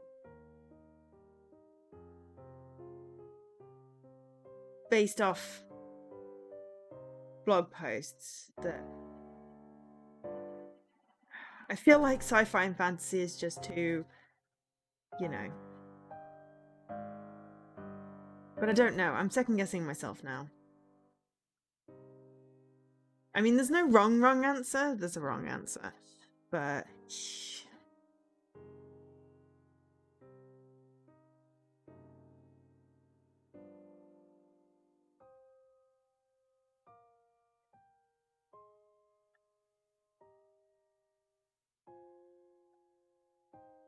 I'm gonna go with historical fiction. Yes! +5. Historical fiction, hands down. I can tell from your blog that you love stuff that deals with past centuries. Darren looks amazed. You got it. Yes, the correct answer is historical fiction. Score 1 for Joe. Boom! Sorry. I throw my arms up in the air and silently cheer. I am the literal best. Darren appears amused by my display and he quietly shakes his head at my antics. Well, you guessed right, but do you know what historical fiction is? I can explain it if you need me to. Historical fiction is like fake stories that happen in the real past, so it'd be like a romance during World War II or something like that, right? Yes, that's it, exactly. It's fascinating to think of all the research the authors must have had to do. Best historical fiction makes it feel like you were actually there. That must be why you like it so much, right? Have you ever heard the saying, study the past as if you would define the future? No, but it sounds smart. It's a saying by Confucius. It states that we can predict our future if we know about the past. If you think about it, it's true. Everything in the present only exists because it has the past as a foundation. Appropriate emojis. So what I'm trying to say is that I like historical fiction because I like the past. We can learn more about ourselves and where we're headed just by looking back and seeing where we came from. Or so I believe. It's kind of silly, isn't it? No, not at all. Okay, yeah, I don't get it, but if you like something, you like something. There's nothing wrong with that. Hey, well, if you're going to be adamant about it, I won't protest. What kind of books do you like, Nicole, now that we're on the topic? Easy. Mysteries are my favourite. I like figuring stuff out like that. It's fun. And it's way cool to go through a book a second time and pick up on the clues you missed the first time, you know? I see now why you major in law. Using and connecting evidence is a crucial part of the I hate that word. Legislative process. Oh, I'm not that deep. I don't really read as much anymore, unfortunately. I should change that, but I always get distracted. By what? Roller? I flash him a sheepish grin and Darren blinks a few times in response. Well, the first step to admitting you have a problem. He glances down at his watch and balks at the time. Oh no, I spent longer in here than I meant to. I really have to go now. I don't want to have to walk back to my dorm in the dark. Why? Afraid of faceless stalkers? I wiggle my fingers at him and make an eerie sort of noise as I reference rock wasps. Aaron flinches and hurriedly stands from the seat, holding his bag to his chest. If you'll excuse me. He rushes away, leaving me sitting at the table by myself. I turn to my laptop and close it, when I suddenly hear footsteps coming towards me. I look up and see Darren has returned. Also, that wasn't very funny. He huffs and turns to leave again, apparently having said all he needs to say. I laugh quietly to myself as I pack up my things. Darren sure can be weird sometimes. It's not nice to make fun of someone's fears, Nicole. You're basically becoming Jeff. It's only when I'm on my feet and heading out of the library that I remember. Wasn't I supposed to be writing a paper? Ugh. No, don't tell me I just wasted all my time doing nothing. I let out a huge breath. But perk up as I notice a nearby bulletin board. There's a flyer with help wanted in huge letters. Consider me interested. I take a close look. It's a position as a server in the cafeteria. Not the most glamorous job, but hey, another part-time job wouldn't hurt. You're not going to have time to study if you take up all these part-time jobs. I snag one of the phone number slips off the flyer and hurry back to my room. I guess I'll get started there instead. I've gained access to a new job, cafeteria server. And a bleep bloop to go with it. Okay, so we're just going to have a quick check. So the 13 achievements. So there are 2 more jobs. Very bad ending.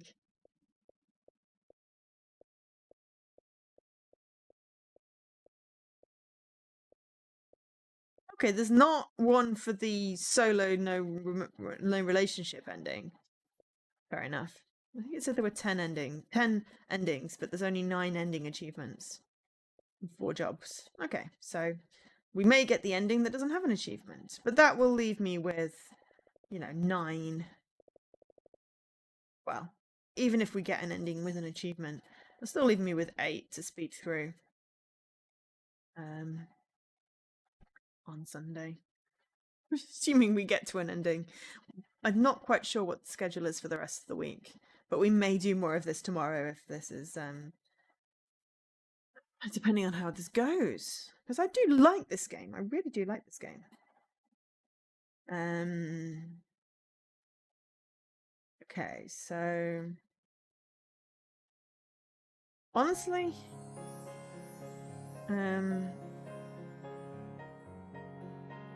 I'm just gonna go with take a nap.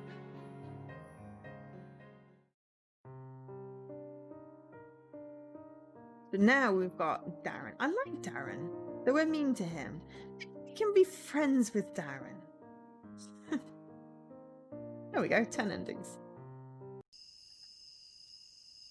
Oh dear. I stifle a yawn as I wait at the back of the convenience store. It's barely light out and the streets are quiet. Ugh, why am I awake at this hour? I take a look at my phone. It's 6:30. Jeez, if it wasn't for that jerk Ted, I'd still be in bed right now. It's the weekend, for crying out loud. He called me yesterday, telling me that today was the day he'd start training me for the job. Not so bad. Like, the weekend is perfect for stuff like that. But I didn't expect him to say that we were going to start so early. How much stuff could he possibly need to teach me anyway? And where is he? All I feel like doing right now is complaining. It's too early for life. About 10 more minutes pass before I finally catch sight of Ted, wearing that jumpsuit I always make fun of. He's holding a tray of coffee like an offering of peace. Yeah? He hands me a cup of chilled coffee with whipped cream dolloped on top. Smiles and hands me the straw. I figured you were the type that likes fraps. I am, but I'm too tired to be overly grateful.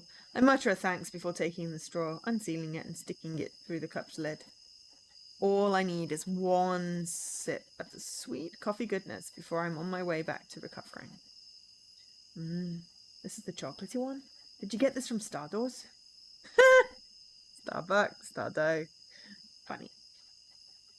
The one nearby. Pretty dang expensive for just a cup of joe, but we ain't got much time to waste for your train.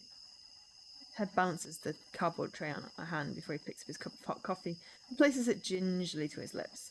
After a daring sip, it mustn't have been too hot, he sighs in contentment. What I would do for a cup of coffee. You're pretty energetic for 6 in the morning. My voice is as bitter as Ted's drink, and he turns away, the cup to his lips. I do this all the time. It's nothing new to me. Do you have an early class? I come into the store to take inventory, make sure everything's in shape, housekeeping stuff. When that's all done, I head to criminology. I take a surprised sip and wince at the chill hits the top of my mouth all at once. Ugh. But wow, you wake up too early. Can't you let your dad take care of that? Don't cops have to get up that early anyway? Ted makes a noise of protest into his cup. Heck no, I'm not going to bother my pa with something like that. He's offered, sure, but I always tell him I got it, because I do. He's got more stuff to worry about than the store. I reckon I can lighten his load however I can. Okay, so he's a cop and a store owner. Fair enough. So, Best Son of the Year award? Shut up. Ted hands me the cardboard tray so he can rummage in his pocket. He pulls out a key ring and uses one of them to open the back door of the store. Get in there. He opens the door and gestures with his coffee for me to hurry up. I stick my tongue out as I pass him. The two of us make our way to the middle of the store. Ted goes over to flick a switch and light floods the store, brightening it up from the early dawn.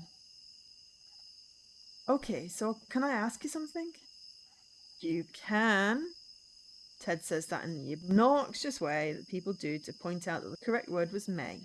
I ignore him. What the heck are we going to do, and why did I have to wake up before 6 a.m. to do it?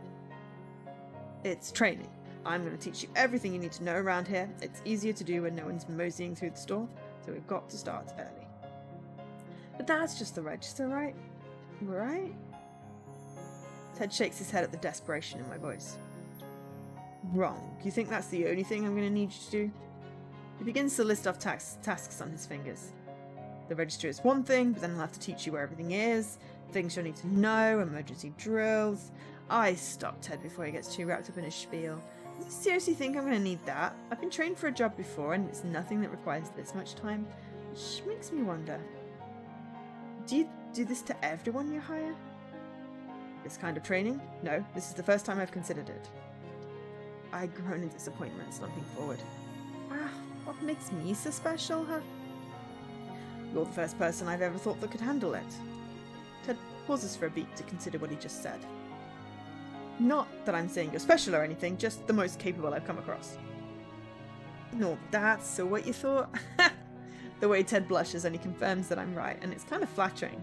I must show a lot of promise if I match up to his crazy high standards. If you really believe in me, I'll do my best, boss. Take a determined slurp of my frappuccino. Ow! No, too fast! I hold a hand to my head and groan as a sharp chill pierces my brain. Brain freeze! Brain freeze! Don't drink it so fast, you moron. Of course that's going to happen. Ted holds his hands out and surely as I try to settle down, but he eventually settles for rubbing his temple like he's the one with the brain freeze. Is this your way of doing your best? I'm good now, I promise. I take another sip of my drink, slowly this time to prove it. See? All good. No more brain freeze. Then can we start? I meant for us to begin about 5 minutes ago, but all your hollering sets back. I nod eagerly, remembering what Ted reluctantly admitted about me. I'll have to show him that he thought right. From that point on, the training session becomes one huge blur. If I'm telling the truth, I don't know if it was the early morning or what, but I can only recall Ted showing me around the convenience store to point out the exact locations of specific merchandise. And I mean, literally, the exact location. For example, the candy bars are in the second aisle, and they're stacked as follows. Yellows, Dig Dogs, Herschel's, Chucky's, Papa Rudy. Yes, Ted made me memorize where they all were, okay? We did this for every single thing in the convenience store. I wonder if my brain just registered this as something too traumatic to remember. Nicole! Hey, Nicole! Ted snaps his fingers in my face as I zone out at the register. After that crash course in the inventory, which Ted even tested me on, I might add, I was feeling super brain dead. Can anyone really blame me? I'm not going to show him that I can't handle it. Sorry, I'm alive. What were you saying? I was asking if you needed me to explain how to use the register again. I'm guessing that'll be a yes. Grumbling, I bump Ted to the side and take place at the register. I start miming through the actions I remember him telling me about. All I do is scan the thing, the price pops up, I ask them to pay, bag the whatever, then hand them the thing, they can go. Right? I turn to Ted confidently, and he actually seems surprised that I knew all of that. A crude way to explain, but you got the gist of it. You must have been paying attention. It was admittedly only a little bit, but at least I managed to BS my way out of that situation. Alright, what's next? Bring it on. Do you need me to, like, carry boxes or something? Must be obvious I'm trying to make up for drifting off because Ted snorts at me. No, you don't need to carry anything. That will be one of your responsibilities later on. Get that memorized. What I need from you now, I quirk an eyebrow as Ted loses some of his composure. Whenever he gets all nervous and awkward like this, I know something weird is going to happen. I'm not trying to be funny with this question, but what's your size? He wants to fit me for the jumpsuit. My size? Like, I look down at my chest and then see Ted gesture with his chin that I'm on the right track. I shoot him a glare. Wow, you pervert. Holy no. I'm not asking about how big you are there. What the heck? Then what was up with that? I mimic his gesture and Ted slaps his forehead so loudly I bet there's going to be a red mark left behind. As his arms return down to his sides, I see a faint trace of one. What I'm asking about is your damn shirt size. Are you a large? I cover my front with my arms and gasp, pretending to be offended. Why would you think I'm a large? Is that some kind of fat joke? No, I'm only trying to... what the hell is your shirt size, Nicole? Ted's yelling angrily, obviously flustered by our exchange. I'm so close to busting up, but that'll ruin all the fun. Let me just say that teasing Ted like this is a riot. I'm a medium most of the time. I go large sometimes if I want to be comfy. As for my other measurements... I wink at Ted and wag a finger. You'll have to buy me a few dinners if you want to know that. I told you that I didn't care about that. Golly. Ted storms to the back room and I turn to the side to cover my mouth as I explode in a fit of giggles. I really should have started teasing Ted sooner. This is way more funny than I thought it would be. I straighten up when I hear Ted returning. My heart plummets in my chest when I see he's holding one of those ugly grey uniforms on a hanger. Ew, no. I got you a medium, and if that doesn't fit, there are larges we can get you too. No, I'm not calling you fat. He blushes as he thrusts the uniform out to me. Reluctantly, I take it from him. Do I really have to wear this? It's a uniform. What do you think? Of course you're going to have to. This almost makes it not worth it. What do you want me to do with this? There's no place to change in here. Ted juts a thumb over his shoulder. Change in the back room. There ain't nobody back there, so it'll just be you by your lonesome. And do as Ted says, holding the uniform like a ball on a chain. Maybe it won't look as bad as I think it will. I might end up being pleasantly surprised. I don't end up being pleasantly surprised. 15 minutes later, I finish changing and drag myself out so Ted can see the horror he's wrought upon my fashion sense. He's currently leaning against the counter, checking the watch on his wrist when he finally notices me coming. I stand in front of him and spread my arms out. Kill me. No. Does it fit? It's pretty comfy. I can move easily in it too. A medium will totally work for me. Then I'm guessing you're making a face like something died for some other reason? Something did die, Ted. I held my hands to my chest dramatically. My soul? Cut it out. I'm sure you have to like something about it. Go on. I bet you can name at least one more thing besides how comfy it is. He's got me there. The uniform isn't horrendously bad. There is actually something I like about it. Okay. I like the material. I like how tight it is. I like the colour of it. Well, she said it's comfy. She can move about, so it's not going to be tight. Material or colour?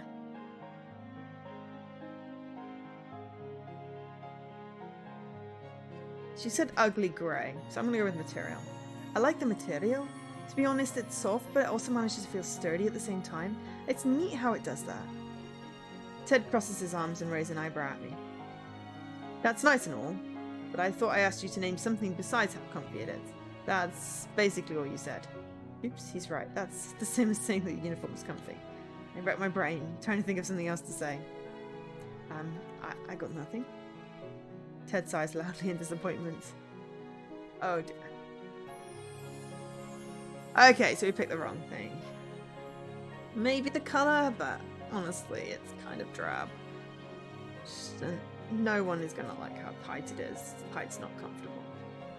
Never mind. I was obviously expecting a wee bit too much. I get it. There's ain't nothing you like about the uniforms. Ted's obviously sore about my opinion. I did really think to try something nice to say, but I blanked. Maybe it'll be better to try and change topics for now. I have a question, boss. At least try and sound like you mean it when you call me that, but shoot, what's the question? We only have to wear the uniform, right? Can I push the sleeves up if I need to? I don't see any problem with that, no. Phew, cool, thanks. I get to work on adjusting the uniform. I undo some of the top buttons so the flaps hang to the side and expose the colour of my shirt underneath. Next, I roll up the sleeves to just above my elbows and fold the ends for a tailored look. I give the same treatment to the legs of the suit until they're resting right above my knees. There we go. What do you think you're doing to your uniform? Making it cute? You said I could push up the sleeves and I'm technically still wearing it. I twirl in place to show it off. It makes it look like I'm wearing a romper now. Totally in. Ted closes his eyes and runs a weary hand through his hair. I will never understand how a woman's mind works, but anyway, if your one-woman fashion show is finished, you're done here. Seriously? Awesome, what time is it? Ted turns his wrist my way so I can see the face of his watch.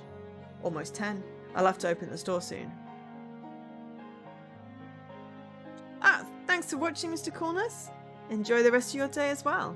Mine's almost over, seeing as it's nearly 10 PM, but I'm guessing you're in a time zone where you have more day left. So have fun. I can help you? That's what all the training was for, right? I'm, like, basically official? Yes, but no, get out. I put my hands on my hips and frown at him, not budging. Jeez, do you really not think I can help you after that? Nicole, I'm offering to let you go because I thought you'd want to get some more shut-eye. Excuse me. Since you've been working hard this whole morning, I wanted to give you a break. Ted glances away furtively. Something like that. Behold, you have returned. Hi, Dan. Is he serious right now? Because if he is... Wow, that's really nice of him. I thought it was all serious business when he came to the store.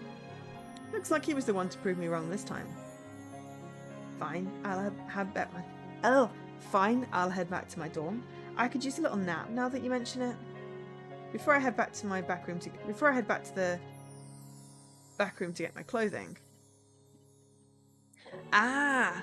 4 PM. Yes. In which case, have a lovely rest of the day and evening, and thank you for watching. I'll catch you next time. I'll be back tomorrow. Same time, same place. Right. Before I head back to the back room to get my clothing, I stop and point to the makeshift romper I'm wearing as my uniform. I never thought to ask this, but I can take this with me, right? Yes, and don't you start about how much you hate it, Nicole. I ain't gonna listen to any more of that hogwash, you hear? I giggle as Ted huffily begins to prep for the store for opening. Yes, boss. I can read you loud and clear. Yay! We're getting all the Chivos today.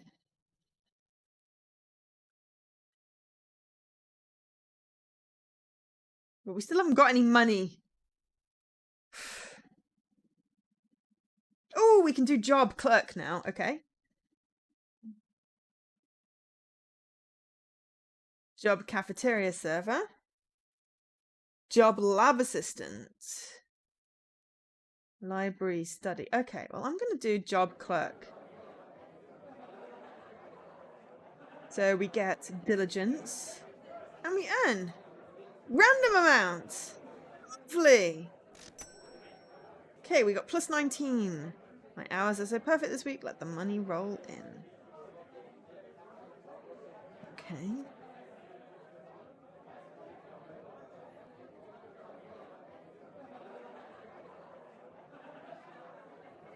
You shall... I think that says cake. Ah, you shall cake yourself. Fair enough. Okay, so afternoon jobs I get to pick, I guess. Diligence is good, and I got 75. I think I'm actually going to eat something. Oh no, that's exactly 20. And I don't need the boost that much. I'm going to socialize.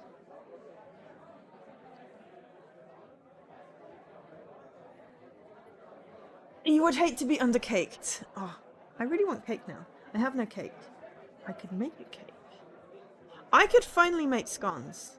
I might make scones tomorrow. I've been saying I'm going to make scones since March. This might have been my lockdown thing. I could make scones. Because I've done, like, pretty much all of my to-do list. That's a little hot. But I hydrated. Hi, Ray! Okay.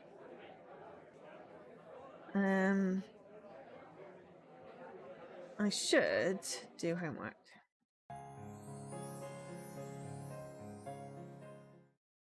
Okay, so I got plus 14 diligence, plus 2 amity, plus 2 wit, 19 money.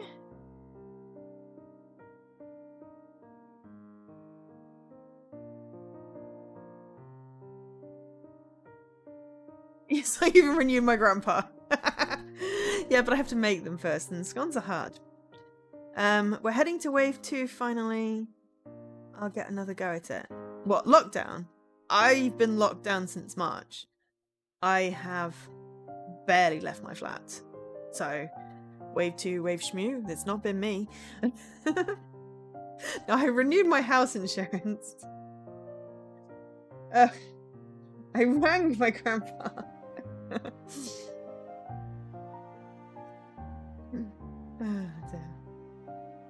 Quick nap. Good night to sleep. Okay, so pharmacy, classroom, library, campus. Okay, so jobs are afternoon jobbies. We've literally been out for at least 8 to 10 hours a day since July. Oh wow. Yeah, I've basically not left my house for longer than a few... I've only left my house for longer than a few hours twice. Once was to give blood, and the other time was to see my niece. I'm going for an entire week, but I'm basically driving up to my brother's house next week. Where I will be able to actually go for a walk without running into 300 people not wearing masks. That's why I don't leave my house. No one around here seems to care that there's a freaking pandemic and killer virus on the loose.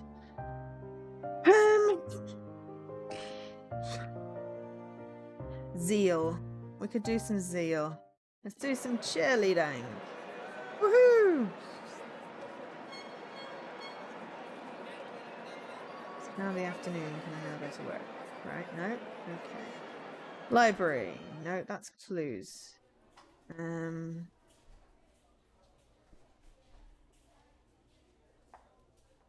Socialize with people on campus. Just amity goes up so slowly.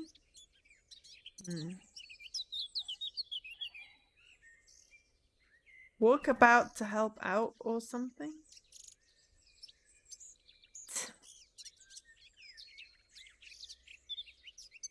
Oh, okay, maybe Saturday I don't do a job?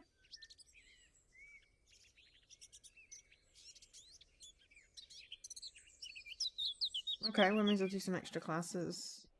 Be useful. Some wit. Walking back to my room when I noticed a really glaring flyer on the hall's bulletin board. What's this? Oh, it looks like an opening as a park volunteer is available.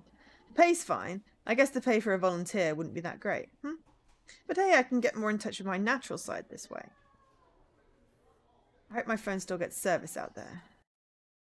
Oh, part volunteer. Right, that's the final job. There are 4 jobs. You do the Hampstead Heath to Finsbury Park via Parkland. Walk to Dalston. Oh, right, okay. Yeah. Well, yeah. I get my food delivered. I get everything else delivered.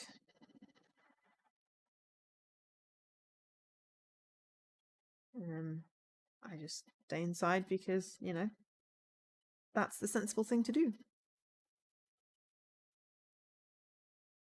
I mean, yeah, it's sometimes annoying.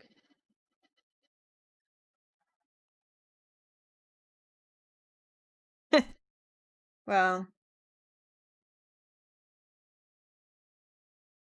it works, the stuff that I get. It's okay.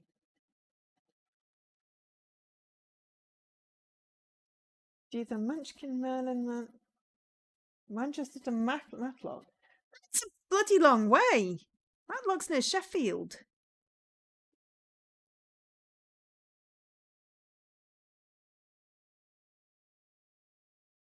My dad used to work in Matlock. That's not walkable.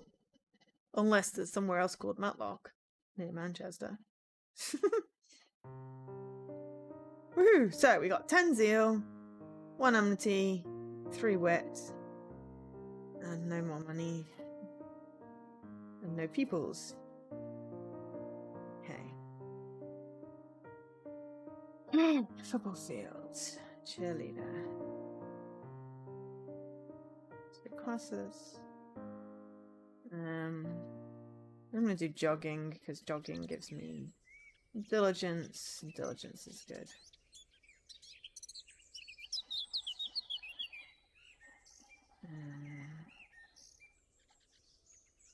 Socialize with people on campus. Search through some old newspapers, I think. And then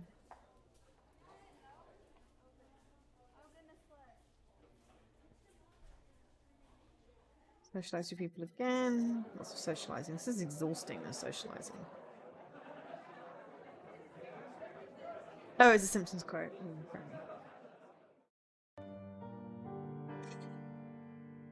Pathetic. But it's the week now. We can get some money. Class is terrible. Can't concentrate. Okay, so.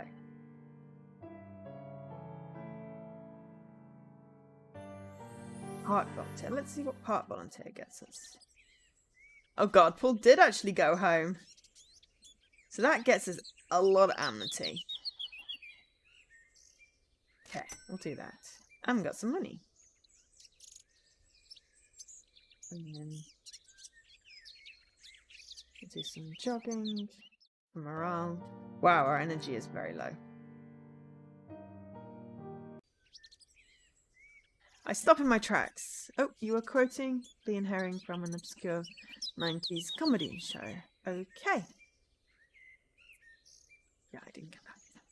I stop in my tracks on the way to economics class. Oh, cute. I spot a pair of adorable cats. One a plump tabby with distinctive orange markings and a smaller black and white feline. The 2 of them are nestling on the grass by the pavement. That reminds me. I was going to message Paul and go, why do I not have cat pictures?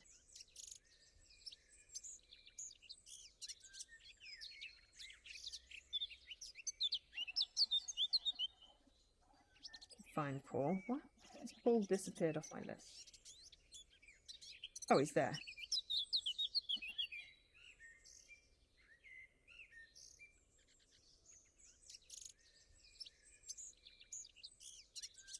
Hi, you are home. I just sent you a message.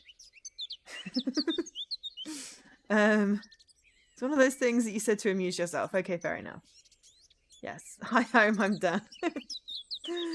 Ugh.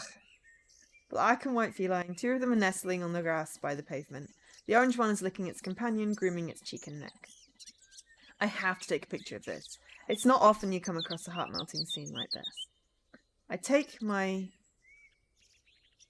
phone out and get the camera running, then start to fiddle around with the placement for an amazing picture. Tilting and lifting my phone up draws some kind of attention, but I barely notice as I finally get my perfect shot. Tabby perks up and looks at me, blotching the natural vibe the scene totally had going. No, you're ruining it! I wave at the kitty with my hand to try and coax it back into that adorable pose. This is why you just take lots of pictures and then filter them out.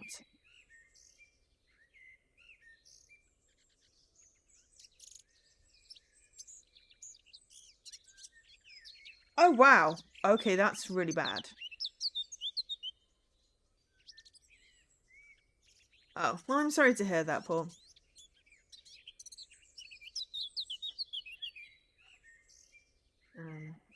It works, somehow. Either that or the kitty gets bored of looking at me and goes back to licking its partner instead.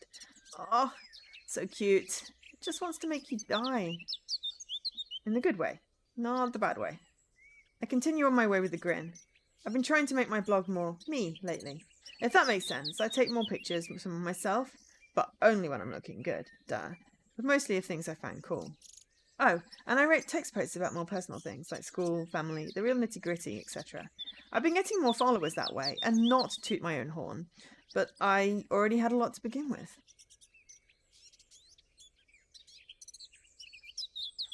Aww.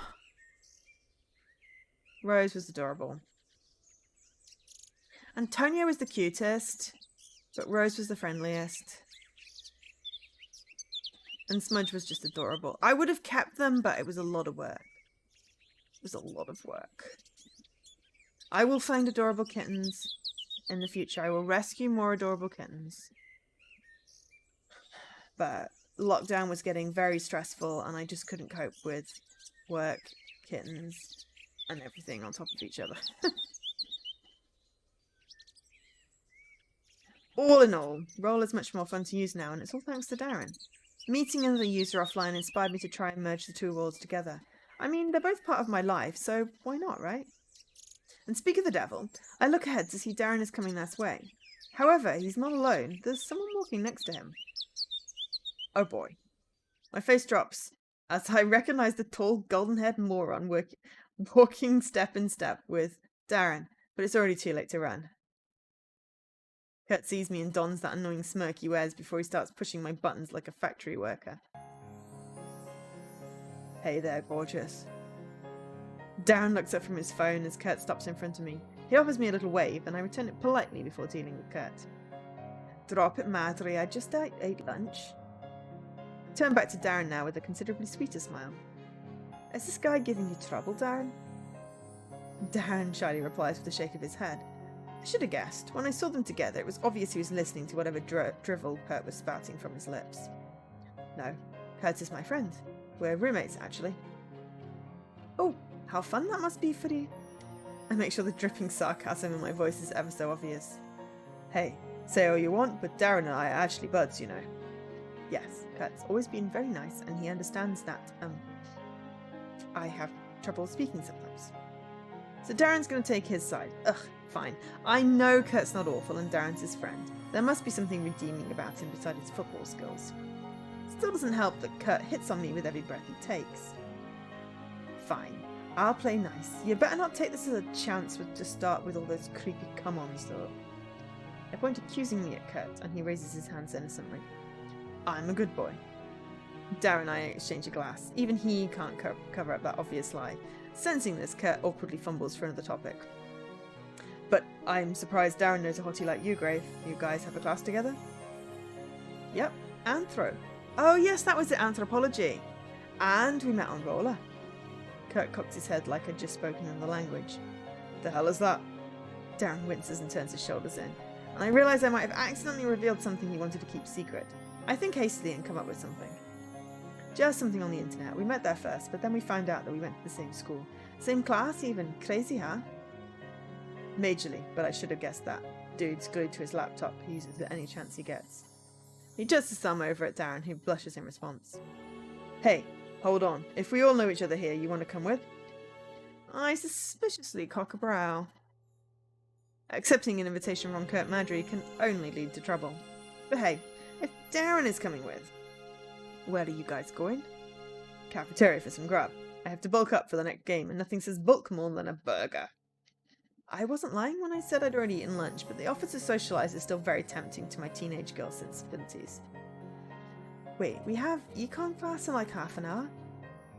Do we? Kurt rubs his head as though he was an innocent, naive child. I scowl, and Darren gives him a wide-eyed stare of surprise.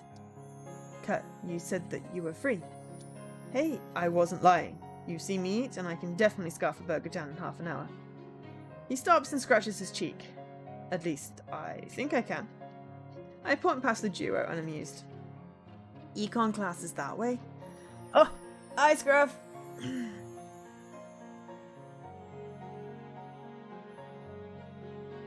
They'll just have to find another rescue cat, Paul. That managed to shut Kurt up. He eyes us like his cornered prey, and we're ready to bite with fangs of truth and justice. Wow, that sounded so cool in my head. Alright, fine. I give. I wanted to skip today. But Kurt... Darren's tone suggests he can think of no greater offence than skipping class. He's on the verge of freaking out due to his newly discovered role as a partner in crime. His hands ball into fists and he holds them close to his chest in protest. You've already tested poorly in that class. This won't help you pass. Relax, man. It's just one class. You're losing it on me again. Surprisingly, this has to be the most emotional I've seen Darren behave. I'm literally shocked he can even act this excitable. Okay, I'm kind of jealous.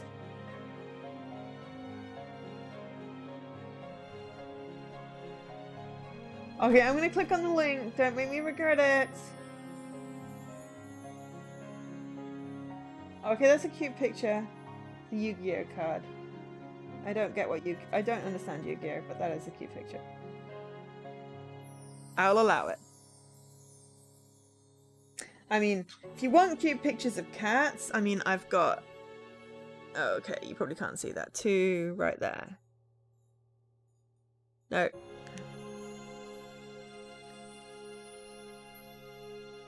There we go. That's Jeffrey and Agatha, who I'm seeing next week. I'm very excited about that as well. Though they're not as lap catty as I would like, I hope to get some snuggles in. Maybe really jealous. I guess Darren did say he had an easier time talking to people he knew well.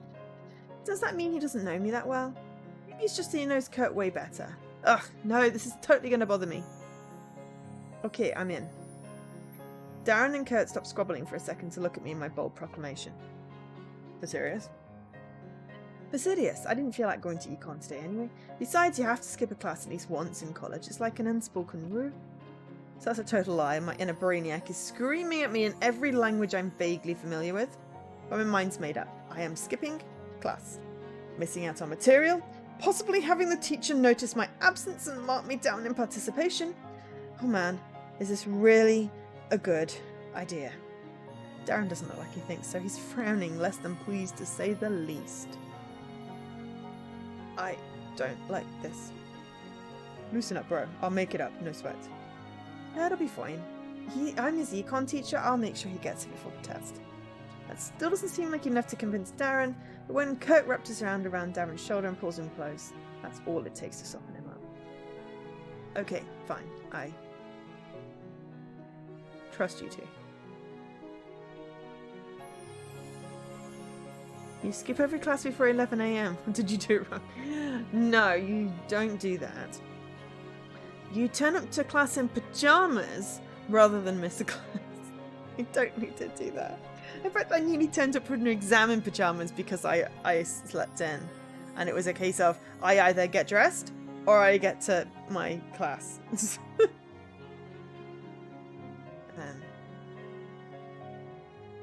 Or I think I bunged on jeans, but I still had my pajama top on. Or something like that.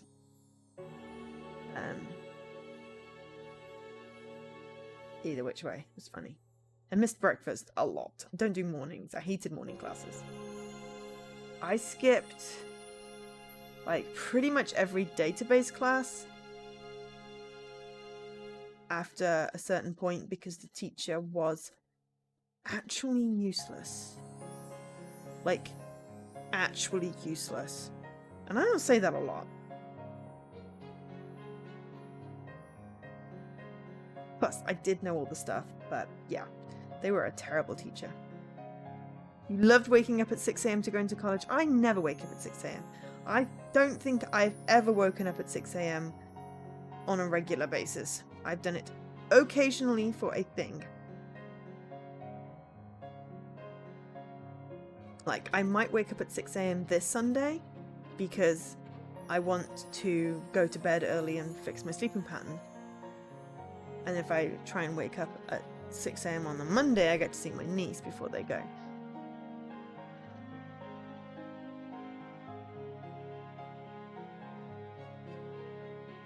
Oh, 8 hours of lectures. That must have been nice. God, I had so many hours of lectures. Oh, that's bad. Well, I mean, I lived on campus, and then when I was in housing, there was a bus down the hill. But yeah, there was a lot of lectures.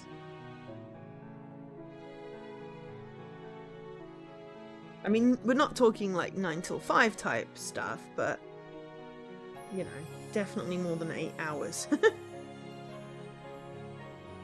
Okay, fine. I trust you too. Hey, sweet stop. Next stop, ladies and gentlemen, the cafeteria. The university cafeteria is filled with the smell of warm and inviting food. It's buffet style here. We can get whatever we want and however much of it we want. Oh god. I was in Dunland Wharf in 5th year. That was the new housing estate near the water area. There was a really good chippy on the way back home. That was when I was on Jubilee campus though. Douglas Road? I want to say Douglas Road for 1 year. It was basically, you know, the big road up the hill from university to centre of town, the A50. It was a couple of houses off there.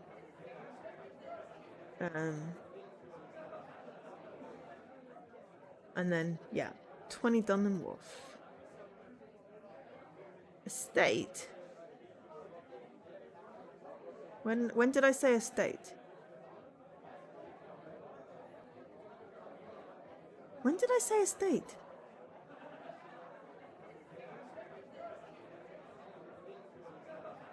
I don't think I said estate. And it's not stately and official in England. The estate is generally like the council houses, so I don't think I said estate. The Douglas Road, Dunland Wharf. Yeah, exactly. The estate's a crap hole. Oh! Yeah, no, I did. I said estate near the... I was trying to think of the word for the water thing. Marina. Yeah. And I didn't actually mean estate. It was like it was a housing estate. It was a new one, though. But yeah, estate is not stately and official. Not at all. But yeah, I think Douglas Road and one other place, but I don't remember what second year was. Douglas Road was 4th year. I'll have it down somewhere if you really care, but I don't think it matters. Right, the university cafeteria is filled with the smell of warm and inviting food. It's buffet style here. We can get whatever we want, however much of it we want. Tons of options are available. There's American food, Chinese food, Italian food, Mexican food. The list goes on and on. I love coming here because it's like there's always something different to try. We easily find an unoccupied table and claim it as our own. It's pretty empty here for once. I figure it's because most people have class around this time and aren't borderline delinquents like us. Kurt is the first one to drop his stuff on our table, he then eyes down at me, impatiently rubbing his hands. Alrighty, so who's on table watch? He takes a seat. Darren quietly raises a hand. I can do it.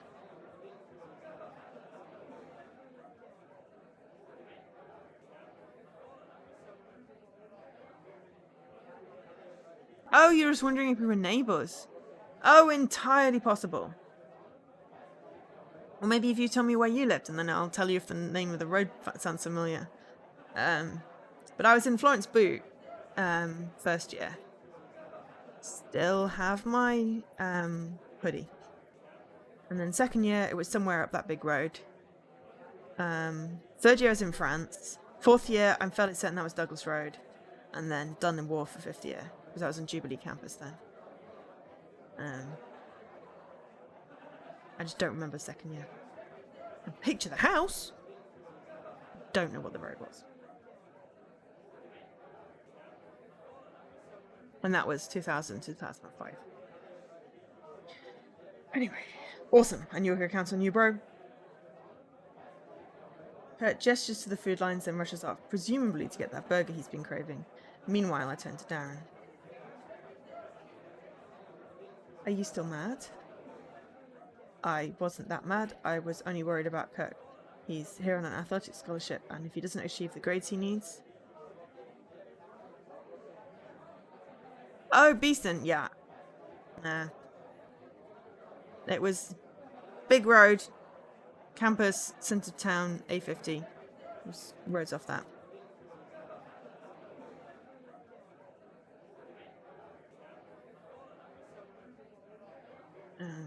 And if he doesn't achieve the grades he needs, it could mean big trouble for him later on. As much as I love the thought of Kurt being in trouble, that's not going to happen with me as a tutor. I cross my arms and rock back on my heels. You can say I'm kind of a big deal. An economic prodigy, perhaps? Darren stares at me blankly. It was a joke. Oh. Nervously, Darren readjusts his glasses and I laugh at his reaction. I swear he's a riot. So I'm not really hungry, but do you want anything? Since you're saving the table, I can get it for you. I was planning on getting something sweet for a snack. Unfortunately, I forgot to look at the menu, so I'm not sure what they're serving today. Can I trust you to use your best judgment? Oh, Roger, I'll take care of it. BRBs. I stick my tongue out and head to the dessert section. I figure I can spare a slice of cake or a scoop of ice cream, but wow, there are tons of choices. What the heck do I get? Darren's counting on me here. Okay, so chocolate cake never fails. Mint ice cream looks so good right now. And that caramel torte is mine. Darren. I bet he's a mint choc chip. Something sweet. I mean, chocolate cake does never fail.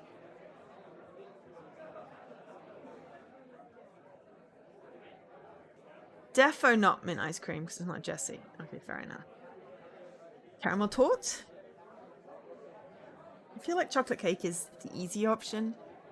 Ugh, of course Dan wants the easy option. What's everyone else think? I know Jessie's vote will be mint choc chip. Jessie does love his mint choc chip. You think you want the simplest?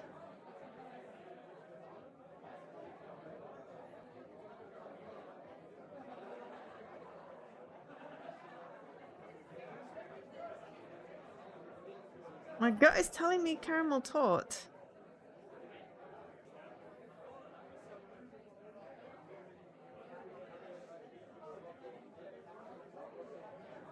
Scruff says caramel torte. Your mind's telling me no. Oh god, I said the no with a Scottish accent. This game is breaking my brain. Okay, I'm going with caramel torte. Sorry. But my body's telling me yes. I know that's not the tune. But yes. I see plates and slices of caramel torte to the right of the display, and I'm led over by how silky the caramel drizzle appears. It has the consistency of fancy pudding, and the whipped cream on top makes it seem any fancier. Yeah, you may want to get out of Ross's brain, Dan. It is dark in there. And twisty. And full of puns. The torte looks fantastic. I take 2 plates and head back to the table. Kurt's back too, already in the middle of handing down a burger and a side of fries. He looks up as he sees me arriving and wipes some ketchup from the corner of his lips with his wrist. Yo, what did you get? Darren wanted dessert, so I got... Kurt lets out a noise like I've returned with an armful of gold, and it's even more undignified when I realise his mouth is full. Jeez, what the hell is wrong with you? Oh man, please tell me that's caramel. Okay, well apparently Kurt likes caramel torts. Oh dear, I got the wrong one. I looked down at the plates as if there was a chance he could be talking about some other caramel torts in the vicinity. I think it is. Oh god. Darren's wearing a smirk, and he points at Kurt surreptitiously like 2 of them are showing some inside joke. Oh, god damn it! Kurt's favourite type of sweet is caramel. I can tell. Kurt's hungrily eyeing the dessert I have in my hands, and I turn away to bring the plates out of sight. Oh, if you want me to give you one, forget it. This is for me and Darren. Get your own. I place a plate in front of Darren and then one before my seats. Kurt's still looking at the slices of tort, and Darren eyes his roommate for a few seconds before he mercifully slides his shirt over. Kurt reacts like a thirsty man who was just given water. Are you sure, man? It's clear that you'll enjoy it much more than me. It's fine. Kurt's face lights up and he ignores his burger and fries to start digging into his caramel dessert. Darren, you're the best. I just quietly walk into my slice of torte. I taste my bite, and it's as good as it looks. It's so smooth and fluffy, and the caramel makes it oh so sweet. I still feel like I messed up though. Darren's just sitting there now watching Kurt and me stuff our faces. I know it was his choice, but if I got some other dessert, I bet he wouldn't have given his up. It'll be chocolate cake, won't it? So now that everyone in the cafeteria knows how much Kurt loves caramel, your turn, Darren. What's your favourite type of dessert? I'm curious. See? Did I say the very first thing? It's mint choc chip. And everyone was like, no, he's not Jesse. He's clearly Jesse.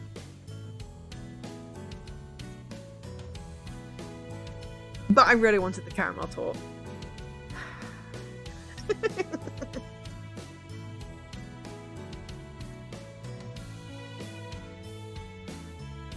You see, if it had been Kurt that asked, I may have done the mint choc chip. That's just really weird.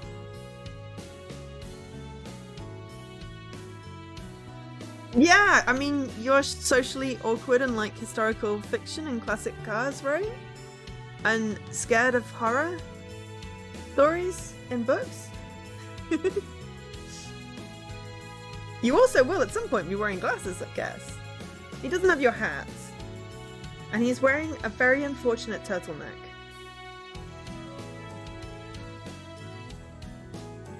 Yeah. Now, I called it. I'm fond of mint. Mint? Like gum? Kurt snorts unglamorously. You can use mint in more than just gum, and you call me stupid. I glare at Kurt hard enough that I imagine lasers shooting from my eyes and blowing his head open. The thought is oddly satisfying. Mint is yummy, if you mean like mint chocolate chip ice cream or those chocolate covered mint candies.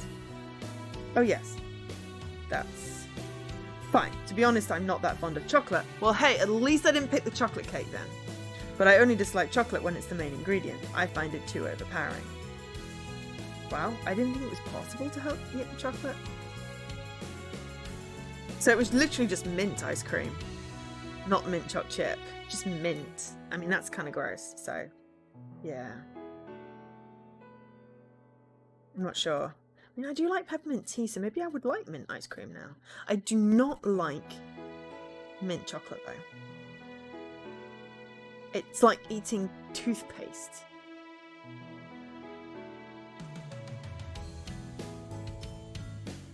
Yeah, I'm not sure. I think I just think it was like toothpaste. As long as it doesn't have the mint leaves in it. No. I have mint outside. I'm growing mint. It smells nice. But yes, I'm glad I didn't pick the chocolate cake, because that would have been a bad choice all around. Alright, hate is too strong a word. It's just that everyone is fond of chocolate. Mint is understated. It's refreshing in both taste and concept. Oh, Haagen-Dazs. The greatest trick the devil ever pulled was making people believe mint was nice. Yeah, I mean, it's like a mojito, it has the leaves in. I just don't like foliage in my things. I got mint tea once, and it was basically they just put mint leaves in a cup of hot water. And it's like, that's not how mint tea works. It was basically just slightly flavoured hot water. You have to dry the leaves first to keep the flavour in. Otherwise, it is literally just like eating foliage. But yes. Okay, so I was right with my first instinct. Should have gone with it. At least I didn't pick the chocolate cake. That was totally wrong. But hey! Kurt likes me more now. We're going to end up dating the jock. At least he's not creepy. I mean, he's sleazy, but he's not creepy. I want to kick him in the balls, but, you know. Better than Stardew. Oh. Okay. Yeah, we're probably going to go all the way up to your stream and then do a raid, Ross. Based off the time and knowing me. 11:30, wasn't it? Or was it 11? And then I might do some more of this tomorrow. 11:30, cool. Yeah, so we'll do another hour of this now, but I definitely don't think we're getting anywhere near the end. So we'll do some more of it tomorrow. We may end up even doing some on Thursday. I do not know how long this game is going to take. We'll definitely pencil it. We'll definitely pen it in for tomorrow. So yes. Hate is definitely too strong a word. It's just that everyone is fond of chocolate. Mint is understated. It's refreshing in both taste and concept. What a food hipster. Huh. Kurt starts laughing again and I look over to see he's finished this off the slice of caramel torte I got for Darren and is now back to eating his burger and fries. Jeez, that was fast. You can really eat. You'd have time to go to econ then. What? I'm a guy in college.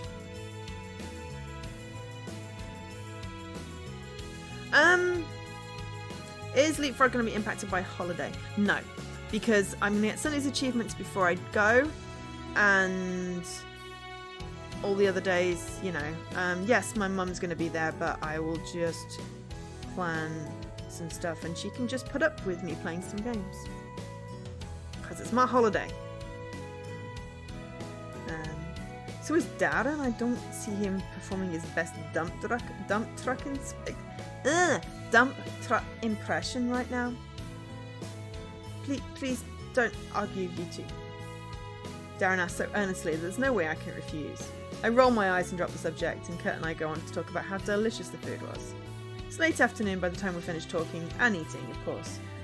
Kurt, of course, went for seconds, and in the meantime, Darren and I shared some dessert that I missed last time. Phew, that was some good eats. Full of food, Kurt grabs his stomach and rubs it in satisfaction. It reminds me of an ape, not that he's far off. Are you off to practice then? Yeah, I'll see you back at the room when I'm done. I don't think anyone on the team will want to do anything. Okay, see you later, Kurt. Yeah, see you, man. Kurt now looks at me and his gaze sends my spine prickling in discomfort. And I hope I see you later too, beautiful. Can you just go already? I groan as Kurt cheekily bids us farewell and heads out from his seat. He's doing it on purpose now, I swear.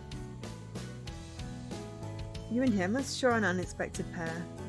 It's strange, isn't it? I didn't think we would get along very well when I learned we were to be roommates. But Kurt is very easy to talk to.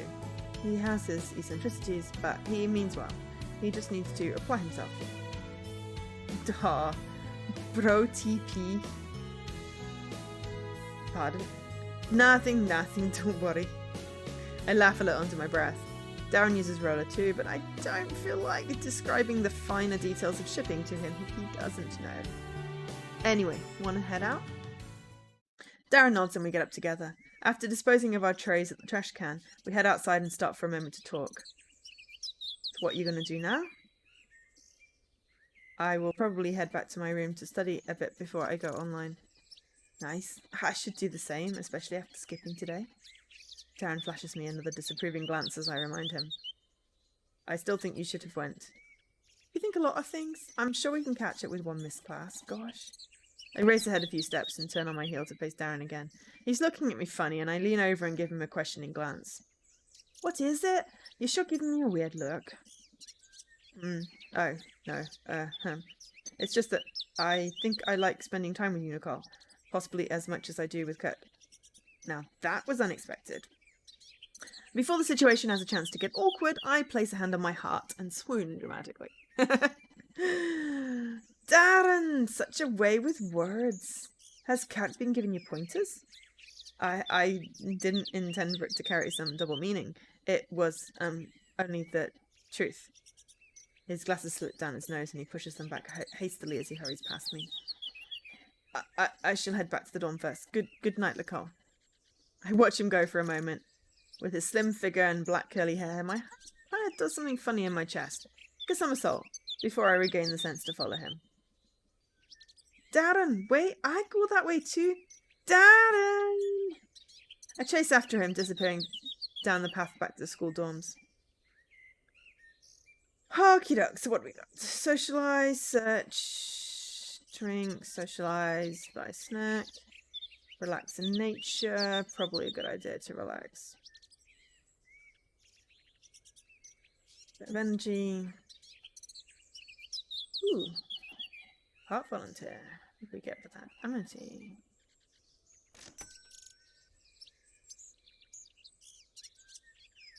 Cool.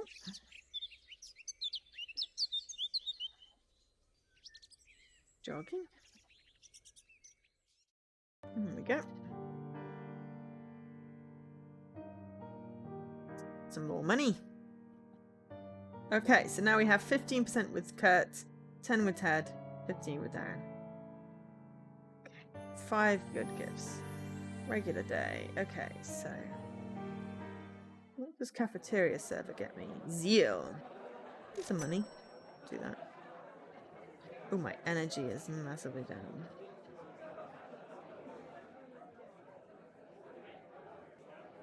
Cheap way to increase my energy is bubble bath.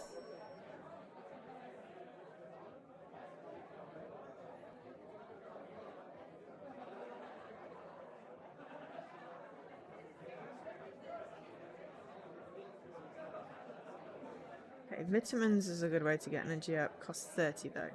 I'm not spending that much. I'll just go home and take a nap before bed.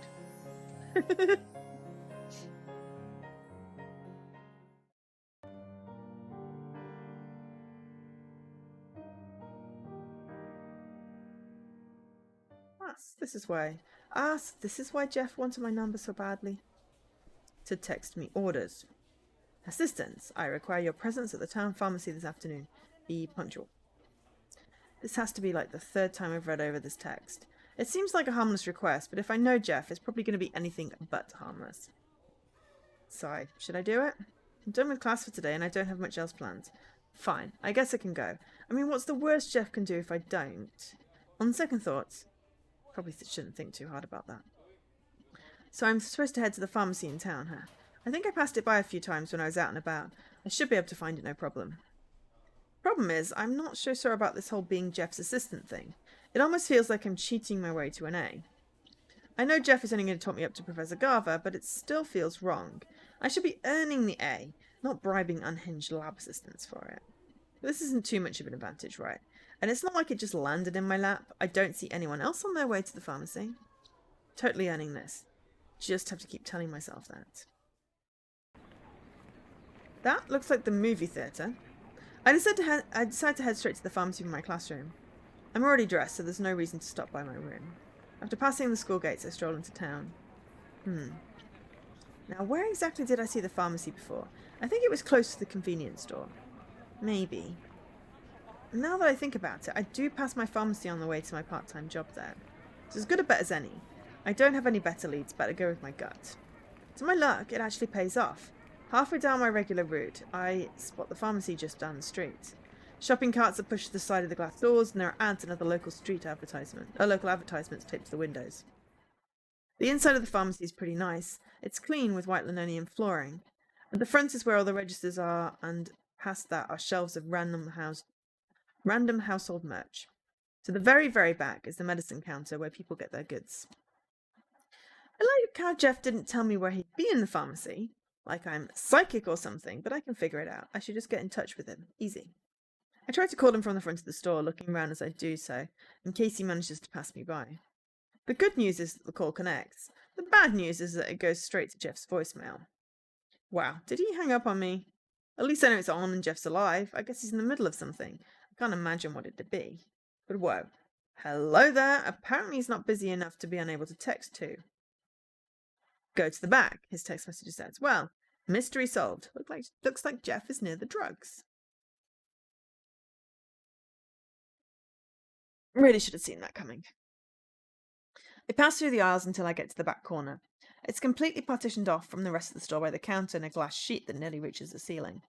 If I look through it, I can see the word pharmacy on the wall. Excuse me. There's a doorway built where I can see the stocked shelves of the back room, but that's not more noticeable than the person working at the counter. Jeff's standing behind one of the open units of the petition, right in the middle of speaking with a customer. His eyes acknowledge that I'm there as he continues to chat. I don't really mind. He's behind the counter, it must be part of his job. I had no idea he worked here. I thought the pharmacy was just some arbitrary decision. Take a seat on a chair to the side. Standing around will just look awkward, and it's a lot comfier to check out roller this way. Ooh! Cool! A DIY for tie-dye shorts. Totally saving that for the summer season. I don't finish the tutorial before the customer leaves. Eventually, out of the corner of my eye, I see the customer part from the counter with a white baggie in hand. Looks like Jeff is all free now. I stand to my feet and pocket my phone. I can already feel his full attention is on me. Here, Jeff. Assistant. Jeff nods at me from the other side of the counter. Excellent job on arriving so promptly. You only prove I have excellent taste when it comes to picking subordinates. I really want to punch him. I think that's supposed to be a compliment. Thank you. I haven't done anything like this before, but how hard can it be, right? Oh, it'll be hard. I wouldn't need to hire you if it was easy. Alright, he's got a point there. Way to harsh my mellow, Jeff. It's almost like you want me to hate doing this.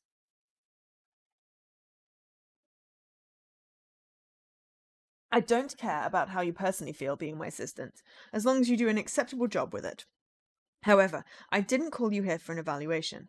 I wanted to talk more in depth about that potion I mentioned before. Ah, so we're finally getting to the deets of what Jeff is aiming to make. I lean in curiously, but I go so far that I accidentally bump my forehead against the glass. Hold on. I drop down to my haunches, so my face is level with a small opening for hand. Ha! I am so clever. Okay, hit me. Jeff's voice drops to a whisper. Assistant, while I do enjoy how much of a fool you're making of yourself. Jeff's eyes move as though they're spotting something behind me, and I slowly turn in place to see that there's another customer waiting in line. I must look like I'm trying to squeeze my head through this opening now. That's not normal.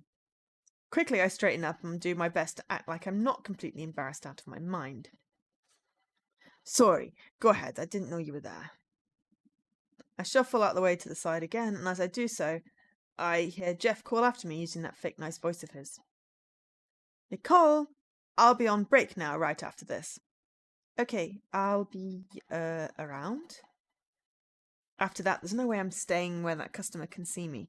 I'll just window shop the aisles, that should be a good time waster. Plus, I can hide away until the coast is clear. But all they have here are pills and syrups and more pills. I should have expected it when I decided to wander down the aisle for non-prescriptive medicine. But still, boring. Wonder if I should stock up on ibuprofen, while I'm here. The Jeff. Good one, me. No, seriously, working for Jeff sounds like it's going to be a real headache. Just keep telling yourself that you're doing it for the A. So, do it for the A. But since ibuprofen's on the brain, I pick up one of the more generic bottles and take a look. Sorry. I don't know what I was expecting, besides a list of complicated ingredients and directions. How does anyone manage to spend time in a pharmacy? Oh, that's right.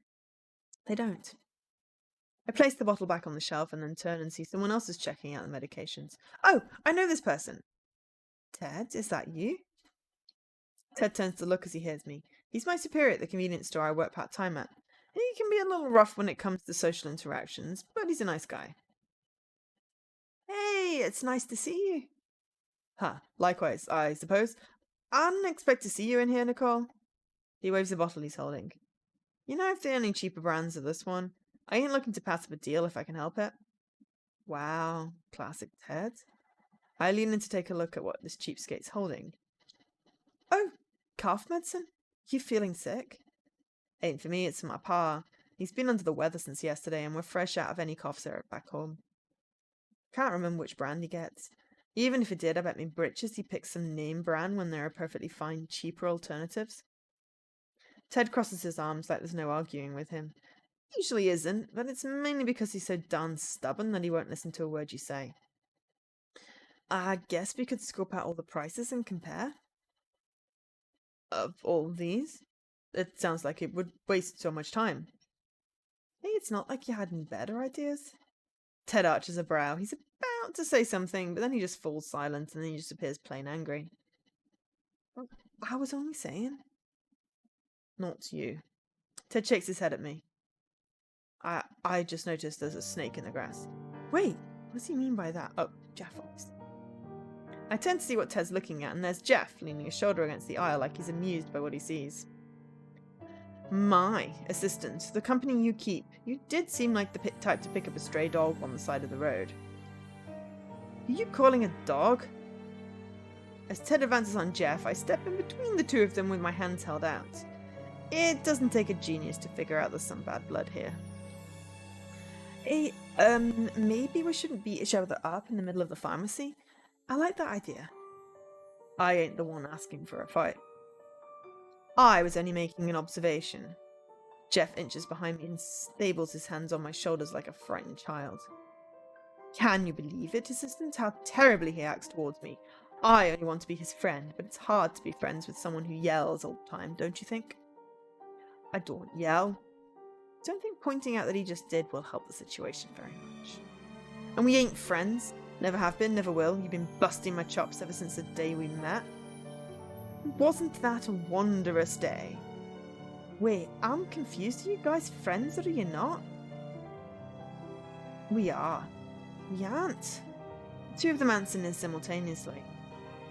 How do you happen to be acquainted with the cowboy, assistant? Jeff leans in and sniggers in my ear. That's my nickname for him if you hadn't guessed. Clever, would you not agree? It's both fitting and utterly ridiculous. Oh, I get it. Like the cowboys from the south? Flinches Ted leers angrily in my direction. Sorry, but it was a little funny. But anyway, Ted and I work at the convenience store together. You can call him my boss. That's right. Nicole unfortunately knows you because... Jeff lets go of my shoulder so he can stand behind me. Nicole happens to be my assistant. Assistant? An assistant is someone who... I know what a dang assistant is. Ah, my mistake. I wasn't sure if you were introduced with that level of vocabulary just yet. I have to say I'm impressed. Ted's nostrils flare up, and for a moment I think he's going to explode. But then he takes a deep, tense breath and relaxes. You know what? I don't actually give a hoot anymore. I have my own things to take care of, so leave me alone. I'll see you at Nicole. Take care of yourself. Ted pointedly stares at Jeff, then stomps off to look at the cold medicine again. Man, just watching that exchange wore me out. Couldn't you have been a bit nicer to him? Me? Are you suggesting I was being otherwise? Don't tell me that was you being nice. Definitely not, but it wouldn't be fun to admit it right off the bat like that. Can we just talk about the potion now, please? Pretty please? Don't. I think I'm going to go crazy. Yes. Excellent thinking. My break is limited and I will be kept busy afterwards. Jeff wrinkles his nose in distaste. A shame. But anyway, yes, the potion I want to create. Tell me, assistant, do you know of the chemical oxytocin? No, I haven't heard of that before. What does it do? It's a hormone we mammals create, and for what it does many things. But the most central and well-known is its role in attachment. By attachment, do you mean like getting close to someone? In every aspect of the word, yes. Familial, sexual, platonic. Platonically, oxytocin is released when we participate in behaviours that reinforce this sort of bonding. What I aim to do is create a potion that mimics this effect. Jeff raises his arms in the air as though he's about to make a proclamation to the heavens. Perhaps even The moment he starts screaming, I leap forward and place his hand over his loud mouth. Thank goodness there aren't many people near us beside Ted, and he seems hell-bent on ignoring anything that comes out of Jeff's mouth. Inside voice, okay, Jeff? I wait until I get a nod of the head before I step back. My apologies, I tend to lose myself when it comes to alchemy. I am usually much more contained. Jeff loosens his collar and clears his throat. Thank you, assistant. It wouldn't do to reveal my hand to the world quite like that. Yeah, you're telling me. Though really, is there any easy way to tell people you have a fake personality and your real one is actually kind of weird? Anyway, do you want to make a potion that makes people like that? Am I following you? That is correct. And is that even something you can make? Do you doubt me? You see, this is just making me think of the missing girls. They're his, like, lab rats and shit. I don't know. We'll have to see, won't we? I held a hand up and pinched my index finger and thumb together. Just a bit. It sounds too good to be true. If something like that could be made, I think it would have been made already. True, the motive is there. However, the passion, the genius, no. Where others have failed, I will succeed. I am a modern-day alchemist. Inside voice. Oh! Squeeze me. Sorry about that. Got hit with yawns. I quickly remind him before he gets out of hand again. I've got to say, the way he goes on about this makes me buy that he can really make this potion. Genius will not be silenced. For the sake of secrecy, I will do as you say. Jeff removes a folded piece of blue-lined notebook paper from his pocket. I have been formulating a recipe for this potion for quite some time now. If I want to conduct the most perfect synthesis, these are the ingredients I'll require. Ooh, it's like a little envelope. Of course, you learn that in beginner-level origami. Carefully, I slide out the top flap of the paper envelope and start unfolding it from there. Jeff's handwriting is all chicken scratchy like a doctor's, but I can still make it out. Midnight Trombi flower nectar, opuntia, pure salt, ginger roots, cream, strawberries, mint? To taste. Jeff adds that. Notice how weirded out I sound by the last three ingredients. Well, okay, the last three should be easy, and it shouldn't be too hard to find ginger and salt, but do the first three really exist? The first two really exist? They certainly do, at least they should. Where'd you get this ingredient list anyway? Research. Yeah, but what were you researching? That'll be my little secret, but as you said, I have no trouble finding the last three items. The other two shouldn't be difficult either, but as for the nectar and the opuntia, I haven't the foggiest where to find them. It is so irksome to be so close and yet at a standstill. This is why I require an assistance service. Perhaps you'll be the final push I need to make it past this. Right, about that. If you have no clue where to find these, what makes you think I will?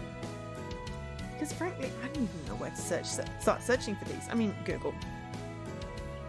You're a decently intelligent girl. Surely you'll think of something. Easy for you to say? I read over Jeff's list of ingredients one more time. Midnight, trombiflower nectar, and opuntia. It's no use. I don't have any idea where to find either of those. I bet someone outdoorsy would know. These things sound like stuff you'd find in nature, but who would be knowledgeable about that stuff? Well, that and have a good head on their shoulders in general.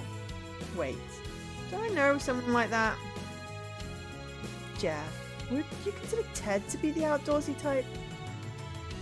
Cowboy. Now that you mention it, he does seem like your typical Boy Scout. I seem to recall him mentioning camping once or twice. Hey, if he's willing to put himself through a camping trip, he must like the outdoors at least a little bit. Maybe I should ask Ted. I don't know, would Jeff think that's a good idea? It's ultimately up to him as much as I hate to admit it.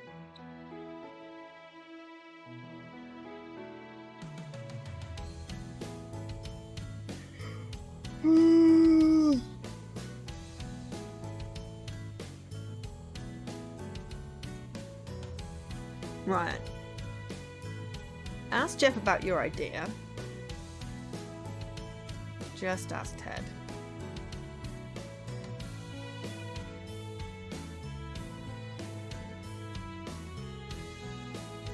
Just ask Ted. Because I don't like Jeff. And it's gonna piss him off, and I don't want to be friends with him. But you know, if I have a good idea, I should just go with it. Who cares whether Jeff thinks it's good or not? I've got an idea, just a second. I hurry over to Ted without waiting for a response. However, Jeff persistently follows after me. Assistant, what are you doing? Ted, hey?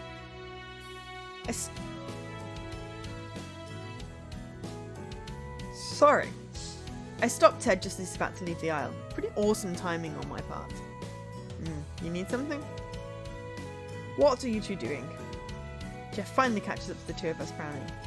Assistant, what's the meaning of this? Oh, you know what we were just talking about? I thought we could ask Ted to help. And you decided this on your own without asking for my input? You put it like that, of course, it's going to sound bad. She showed initiative. I knew you'd agree with it either way, so I didn't think I had to. Jeff doesn't seem to agree with that idea. He lowers his eyelids, obviously upset, but Ted steps in before things get ugly. Yes! See, Ted liked that, and that's what we wanted. We like Ted. Hey, lighten up. On her, she's doing all this to help you, after all. Jeff scoffs and turns his head away as if he can't stand looking at me anymore. Then you handle it, assistant. Ted rolls his eyes and shakes his head, grinning. I catch him mouth, can you believe this guy, as we share a look. I smile a little bit. Ted isn't upset with me. Have you heard of either a midnight thromby flower or a puntia? Ted hums unsuredly as he takes in the names. The second thing doesn't ring any bells, but the flower name sounds familiar. A midnight thromby flower. I ain't positive, but can't you find those in the school's arboretum? Yes, arboretum. It's truly that close by? I raise a hand. Wait, what's an arboretum? Jeff gives me a look like I'm just a kid that's interrupted the adults talking. Nicole. Very well, if I must. I mean, it's the responsibility of every good superior to make sure their assistants are kept up to speed. An arboretum is simply a place where plants that would be studied are cultivated and grown. Consider it a type of outdoor museum for plants. Like I said, I'm no expert, but I do think I've come across the name in one of the signs in there. Wow, Ted's right, that could be a huge lead. However, Jeff doesn't seem as impressed as I am. Not as useful as Nicole suggested, but somewhat. I suppose you have proved you possess at least a grade scholar's level of intelligence. Before Ted can shoot back a retort, Jeff holds up a finger and then quietly heads to a section of the shelf to pick up a bottle of cold medicine. Here you are. He tosses it towards Ted and the other boy barely reacts in time to catch it. Hey! You were looking for the best deal on cold medicine, correct? It's that one. Not the cheapest, but it is potent. The one you hold now is cheaper, but it will take longer for your father to get better. Well, there's one thing you're good at, is knowing your stuff about medicine. Ted hands over the cheap stuff and takes the bottle that Jeff threw at him. That all? You're done with me? You are free to leave. Thanks for the help, Ted. Yeah, don't mention it. Good luck with whatever it is. Ted gives me a final wave before he takes off for the registers. Once he's finally gone, Jeff turns to me with a satisfied smile on his face. That's it then. We head to the school's arboretum immediately. But Ted didn't sound too sure if the flower was there or not. What if it isn't? Nicole, my dumbfounded, darling assistant. It will definitely work out in the end, do not fear. I'm super skeptical, but it wouldn't do to have Jeff be the optimistic one around here. Yeah, you're right. We shouldn't psych ourselves out yet. But how much longer do you have for your break? Hang on. Yeah, you're right. We shouldn't psych ourselves out yet. But how much longer do you have for your break? Jeff takes a look down at his watch. I was supposed to be back about 2 minutes ago. That's not good. I suppose that's my cue to take my leave. I will formulate a time and date for the expedition and inform you accordingly. For now, this is goodbye. And like that, Jeff heads back to the counter again, leaving me all alone in the cold medicine aisle. So he wants to make a potion that can make people like you. It sounds amazing, but can adding all those ingredients together in some magic pot really work? Well, whether it works or not, all I need to do is help out Jeff. I get Mr. Garver to like me, he gets to do his alchemy thing. Everyone wins. At least if I can believe him. Okay, so we're going to go where?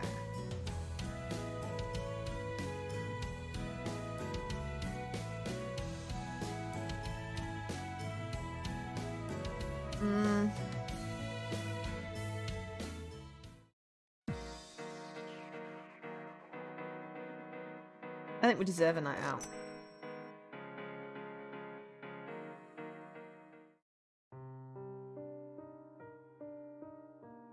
Ooh. 15% with my fave boys. Well. And Kurt. 0% with Jeff. The asshole. Oh dear. Regular day. Okie doke. So we should probably do a lab assistant. Gives me wits and money. Get a lot smarter in a lab coat. Okay. Park. I'm going to do some jogging.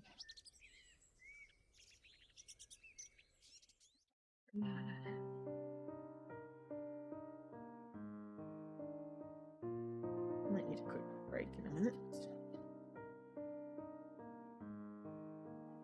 So this is the weekend. Okay, so we could do with our zeal.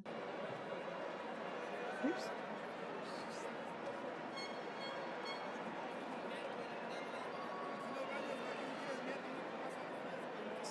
Okay.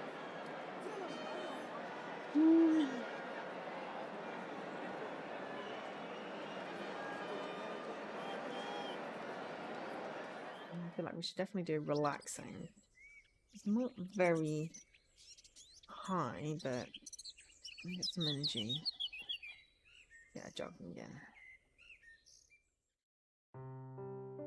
We have very little jogging. Very little energy.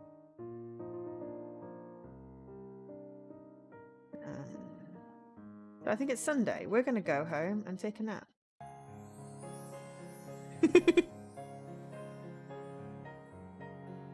Then we're going to do some homework. No. Tidy up room. No. Not very high activities. Extra classes?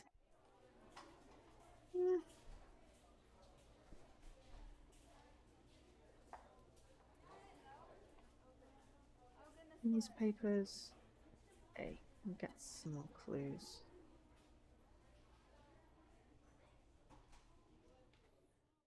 Do some research here as well.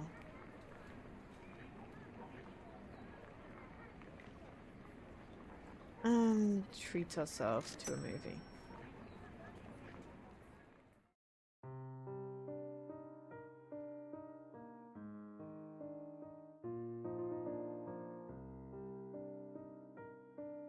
Alright, I can't believe this. I marched down the halls to the dorm, muttering angrily to myself under my breath. I'm going to kill Kurt. We were supposed to meet today for the tutoring session, but he never showed up. So of course I tried texting him. No answer. Then I tried to call him, but he didn't pick up either. Oh, okay. I will hydrate.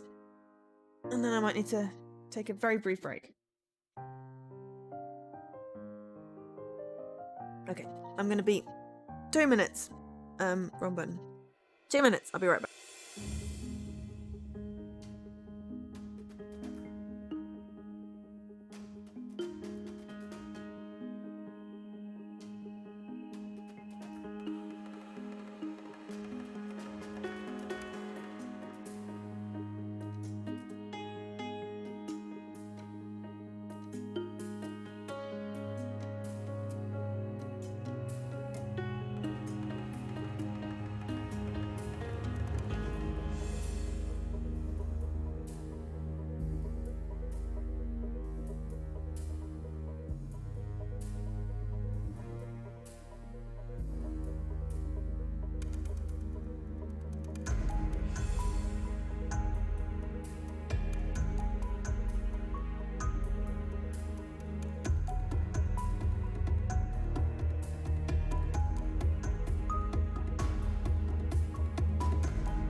I'm back.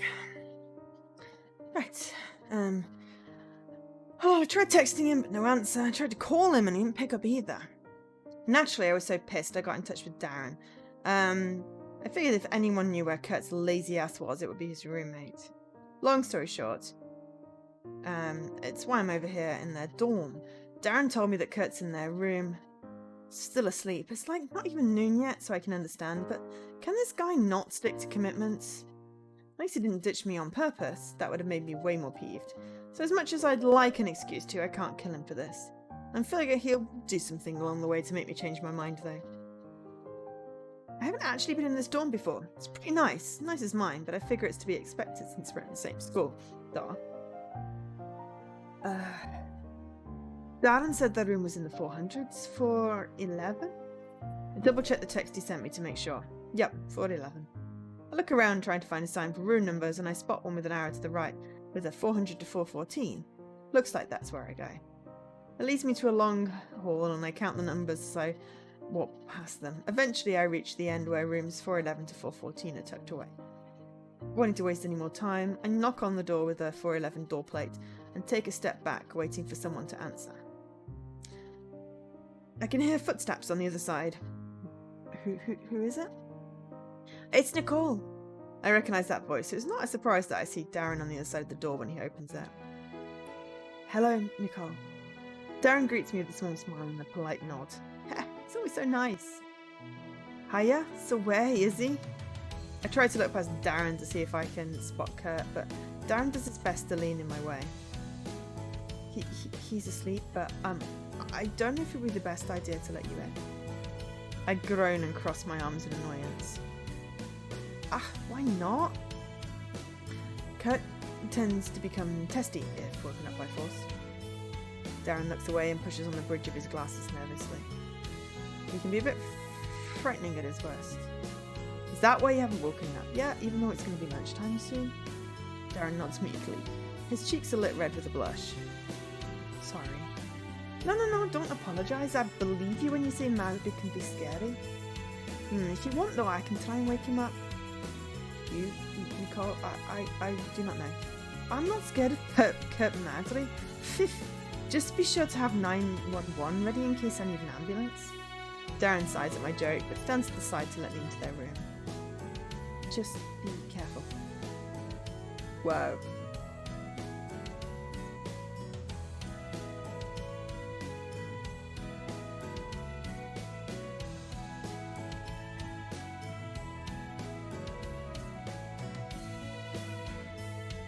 A bottle of something on the floor? Of course, he's stereotypically got a game console and trophies and a football and no books, no computer or anything. Their room is way more different than I was expecting. Wait, no, I take that back. If this was Kurt's room, it'd be perfect. Football paraphernalia is everywhere, from the medals on the wall to the rug on the floor. Jeez, Darren, do you even own anything in here? Darren points in the left corner of the room where a small cubicle desk is installed. My laptop and books. That's not what I meant. Well, Kurt was so enthusiastic about making our room, what did he say, the best man cave ever? Darren curls down the first two fingers on each of his hands to air quote. So I simply allowed him to do what he wished. Oh, I didn't mind. I did offer my input on which posters to hang up, though. I look at the wall and see macho-looking posters of cars and women in bikinis. I guess they do have a sort of artsy element to them that I see in the pics down on the blogs. But oops, I got distracted from the reason I came here. It's not hard to miss Kurt's large frame wrapped up in his navy blue sheets. Where Darren's bread on the left is all properly made, Kurt's is all messy, even for one that's currently being used. His stuff is littered at the foot and the blanket has been kicked from under the mattress and just hangs over, nearly touching the floor. Unfortunately, I noticed that Kurt is a big fan of sleeping shirtless, judging from his bare shoulders. He looks a lot different when he's sleeping, like more tolerable. Alright, so I drop my bag on the floor and then bend over to pick up a football from Kurt's side of the room. Do you think if I throw this out he'll wake up? Nicole? Kidding, he's gonna beat us both up if I do that. I hand the football over to Darren and step up to Kurt's bedside. Tentatively, I reach out and grab his shoulder. Smadry! I whisper as I lightly shake his body, trying to rouse him from sleep as gently as I can. It's not working. Madry! Raise my voice this time, and Kurt finally cracks an eye open, grumbling restlessly. Kurt sits up in bed, rubbing his eyes with his wrist. Grave. Morning, sunshine? Did you forget what today is? Kurt sleepily cocks his head, but he suddenly jolts into action though he's been struck by lightning. Crap, what time is it? It's nearly noon. Kurt, you almost slept through lunch. Kurt groans and drops his head into his palms. Damn it! He looks up right at me, and I never thought never thought I'd see him appear so sincerely apologetic as he does right now. I didn't mean to leave you hanging again, Grave. I seriously didn't. I remember crashing really late at night, but I never thought I'd be out for so long. Relax. Darren explained everything. It's totally cool. We can reschedule. Nah, let's do it. We can do it right now if you let me get changed real fast. Oh, right. Yeah, he's only wearing pyjama pants. Kind of forgot about that. Well, if you want, I have all my stuff with me. We can just study here in your room if that's okay with you, Darren. I don't have a problem with that. It's fine. Sweet. Thanks, bro. I'm going to get changed. Kurt pulls his sheets off him and stands from the bed. He lazily scratches his chest as he wanders over to the closet. Feel free to watch, Grave. I told you before, I ain't got nothing to be ashamed of. Haha, nice try. Come on, darling, keep your company outside. I hear Kurt laugh after us as I lead Darren out of the room to give the big oaf some privacy. I swear, he can be so annoying sometimes. He means it in good fun. Truth be told, he treats many girls the same way. I wouldn't take it personally. I guess, but I still don't think that's a good excuse. Yes, I can imagine it becomes quite grating after a while. Darren trails off and quickly casts around for another topic. How is the tutoring going? It's going well, who would have thought? Oh, don't tell him I said that. Yeah, I won't, that's wonderful to hear. I was hoping you'd be able to help him in that class. Well, you know me, I'm just that amazing. But hey, Darren, does Kurt usually oversleep like this? No, not regularly. He's not a morning person by any means, but he is certainly capable of waking up before noon. I think he was up late last night studying, which is quite strange since he hasn't mentioned any upcoming test.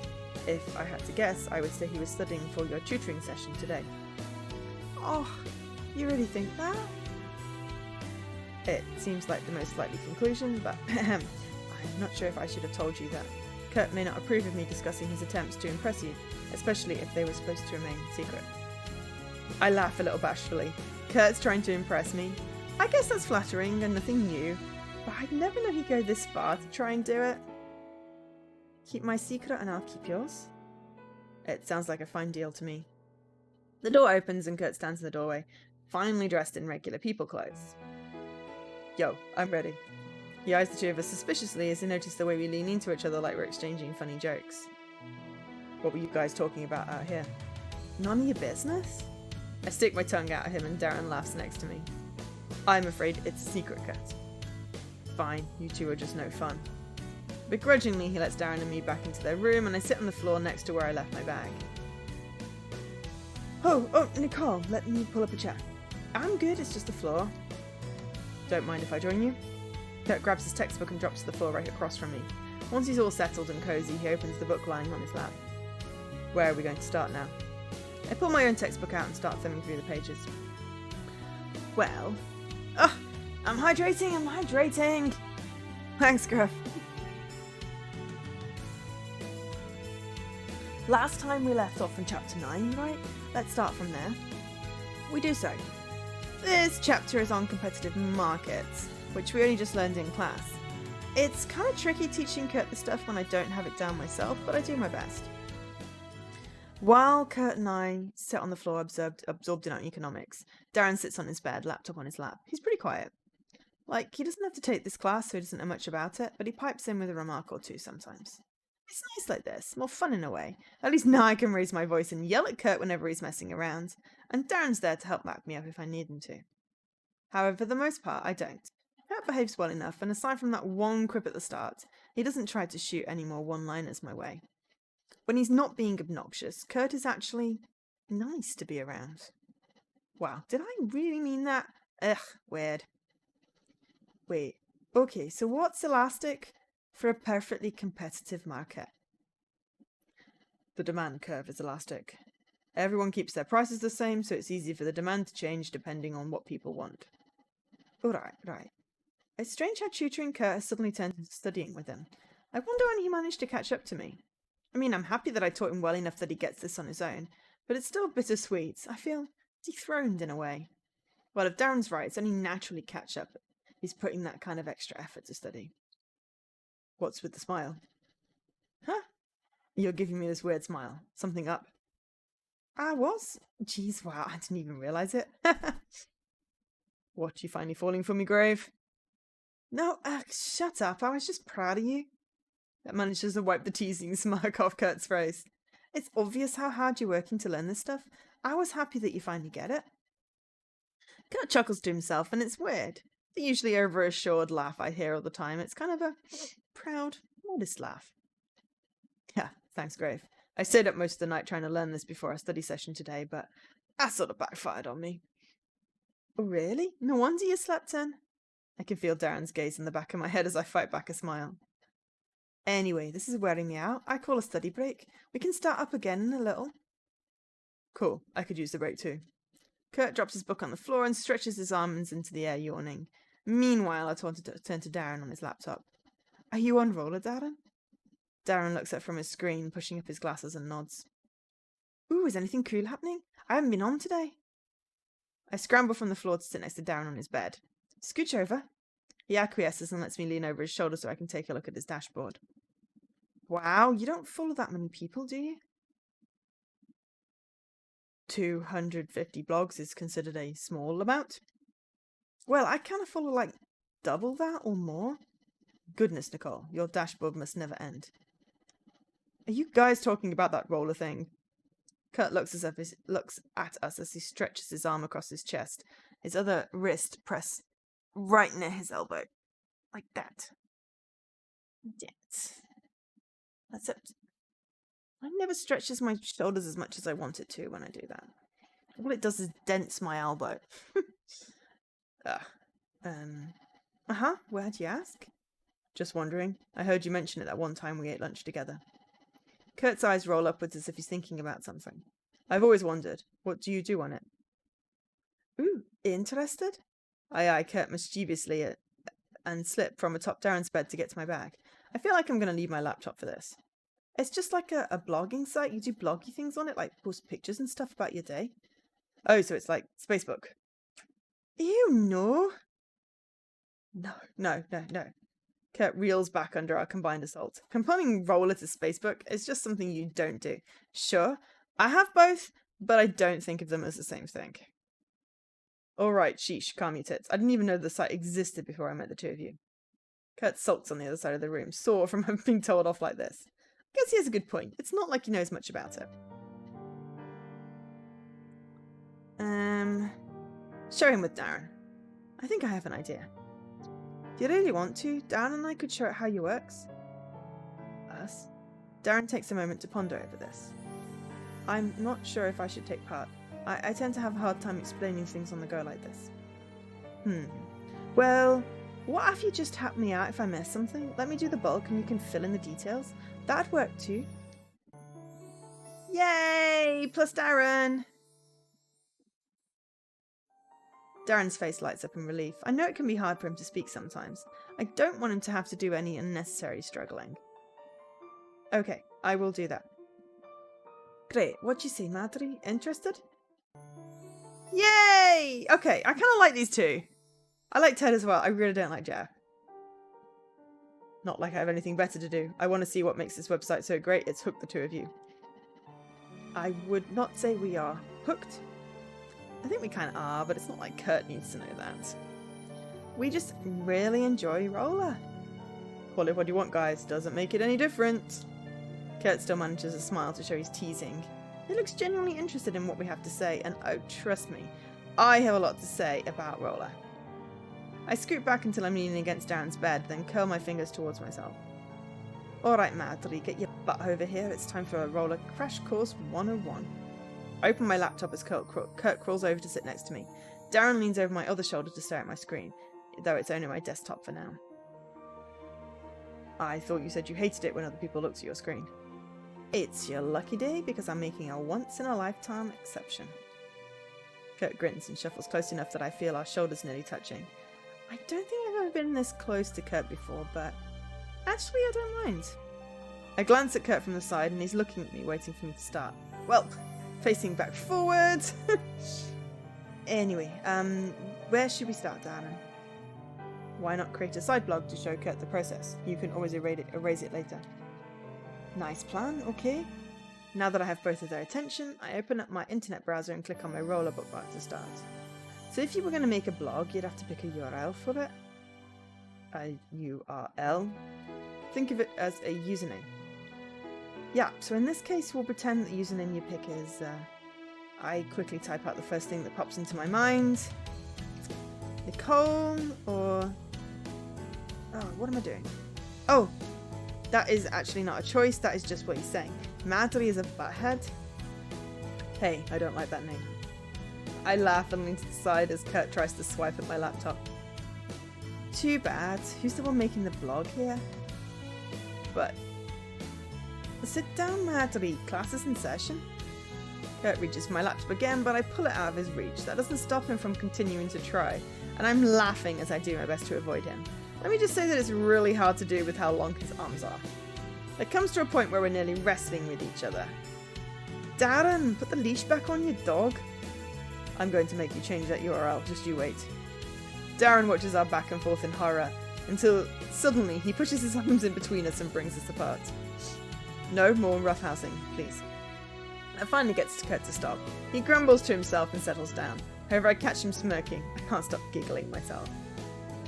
Thanks, Darren. Where are we? Yeah, oh yeah, now the server will check that URL we picked is available. Stifle another giggle. I'm gonna seriously die if someone else already has that URL. That would be way too funny. And no, it's ours. Fortinet?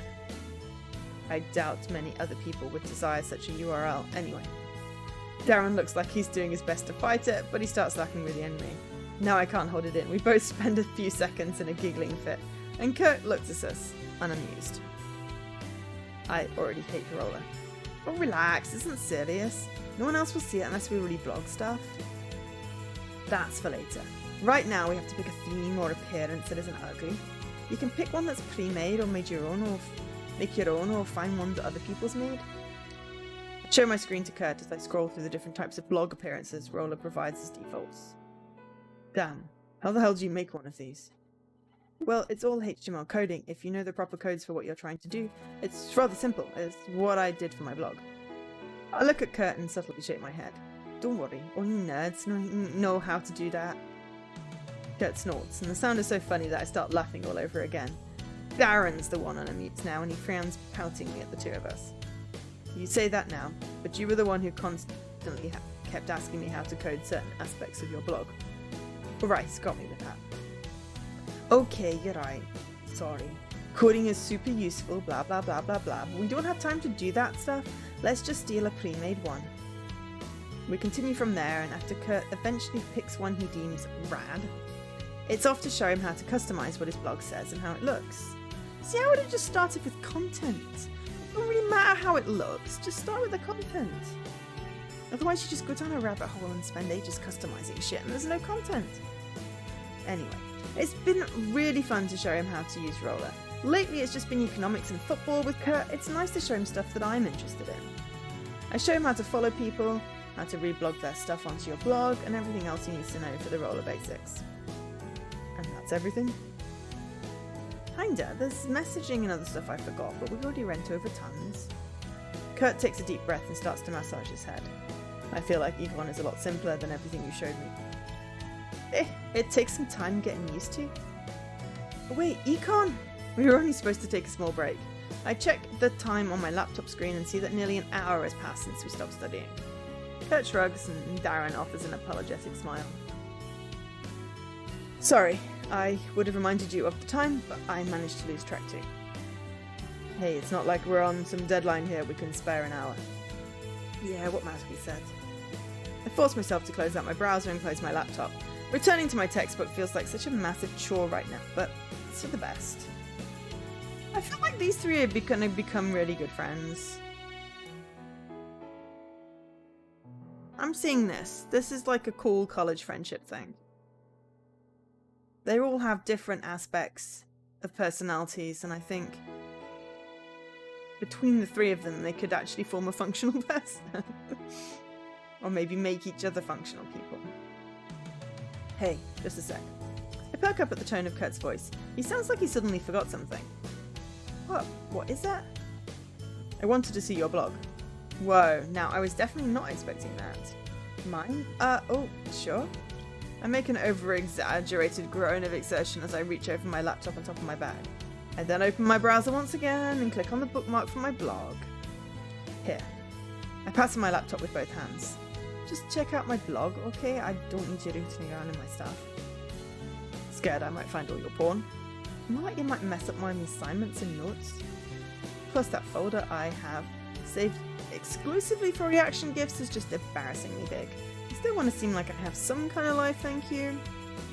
Kurt grows quiet as he scrolls down my blog. As I watch him, I do my best to seem casual, but I'm secretly anxious about what he'll think. I'm like this with everyone. It's like, how am I supposed to feel if you dislike this really personal thing of mine? Does that mean you don't like me too? Ugh, I don't know. It's a weird feeling to explain. I understand. This is pretty girly. Oops, sorry, I forgot to give you the disclaimer. It's more girly than anything, but I do have a picture of other things besides clothes and cute things. Kurt distractedly waves me off as he continues. It's like all you do is reblog weird pictures on this thing. I scoff, offended. Ugh, whatever. You just don't get it because you don't use it. You're done. Hand my laptop back. It's like my Twitter feed. It's like 50%. No. Okay, this is, otherwise my maths isn't going to add up. It's like 1/3 cats, 1/3 mental health, and 1/3 games. And I retweet a lot of shit. A lot of good shit, but yeah. I don't really use it so much to share me anymore. It's more retweet and post when I'm streaming. Oh, and cats. I have cats. Oh, right, yeah, cool, okay. So I'm just going to finish off this scene, and then I will raid over. But yeah, I didn't lose track of the time. Honest, Scruff. But thanks for reminding me. Okay, so I'm just going to finish this scene, and then we'll head over to Scruff's stream. Ugh, whatever. You just don't get it because you don't use it. You're done. Hand my laptop back. Wait. What's this?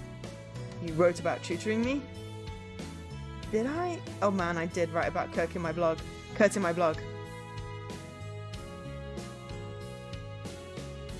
It was after our first meeting.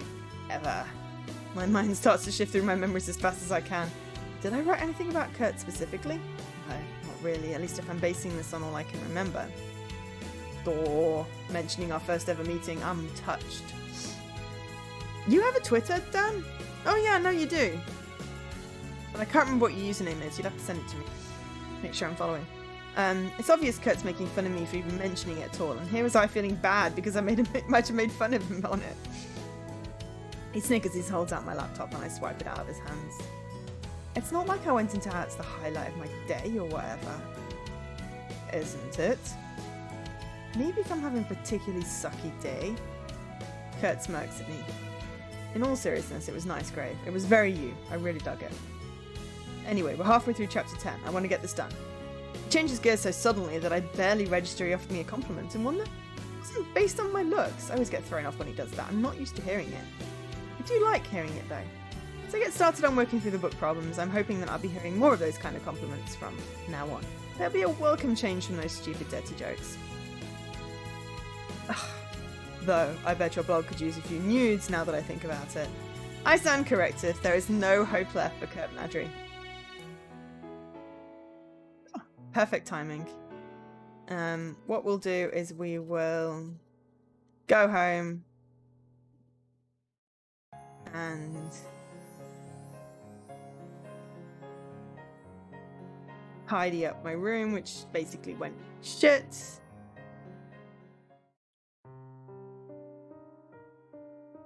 I know, but I remember you posted about the cushion that you got, and I hadn't connected it to you because I think you used your other username, and it confused me.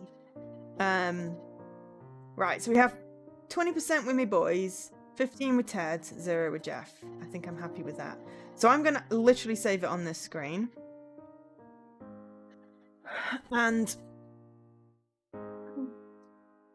call it for tonight. Because Scruff is streaming, I'm going to raid him. So stay on. I will be back with more of this tomorrow because I really want to find out where this goes. It's a bit slow going, getting to the meaty parts, but I think hopefully we'll be able to go a bit faster. I mean, we've done like, what, like 6 or 7 hours?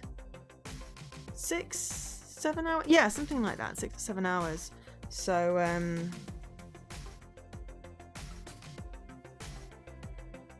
yeah. So let me just get the raid set up.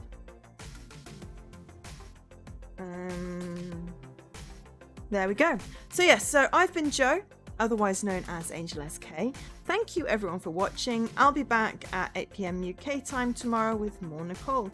I do hope you can join me. It's been fun today. Thank you so much for watching, so much for coming along. And if you are not following and you want to, then there's a button down there. Would much appreciate it. Hopefully I will see you all tomorrow. Bye.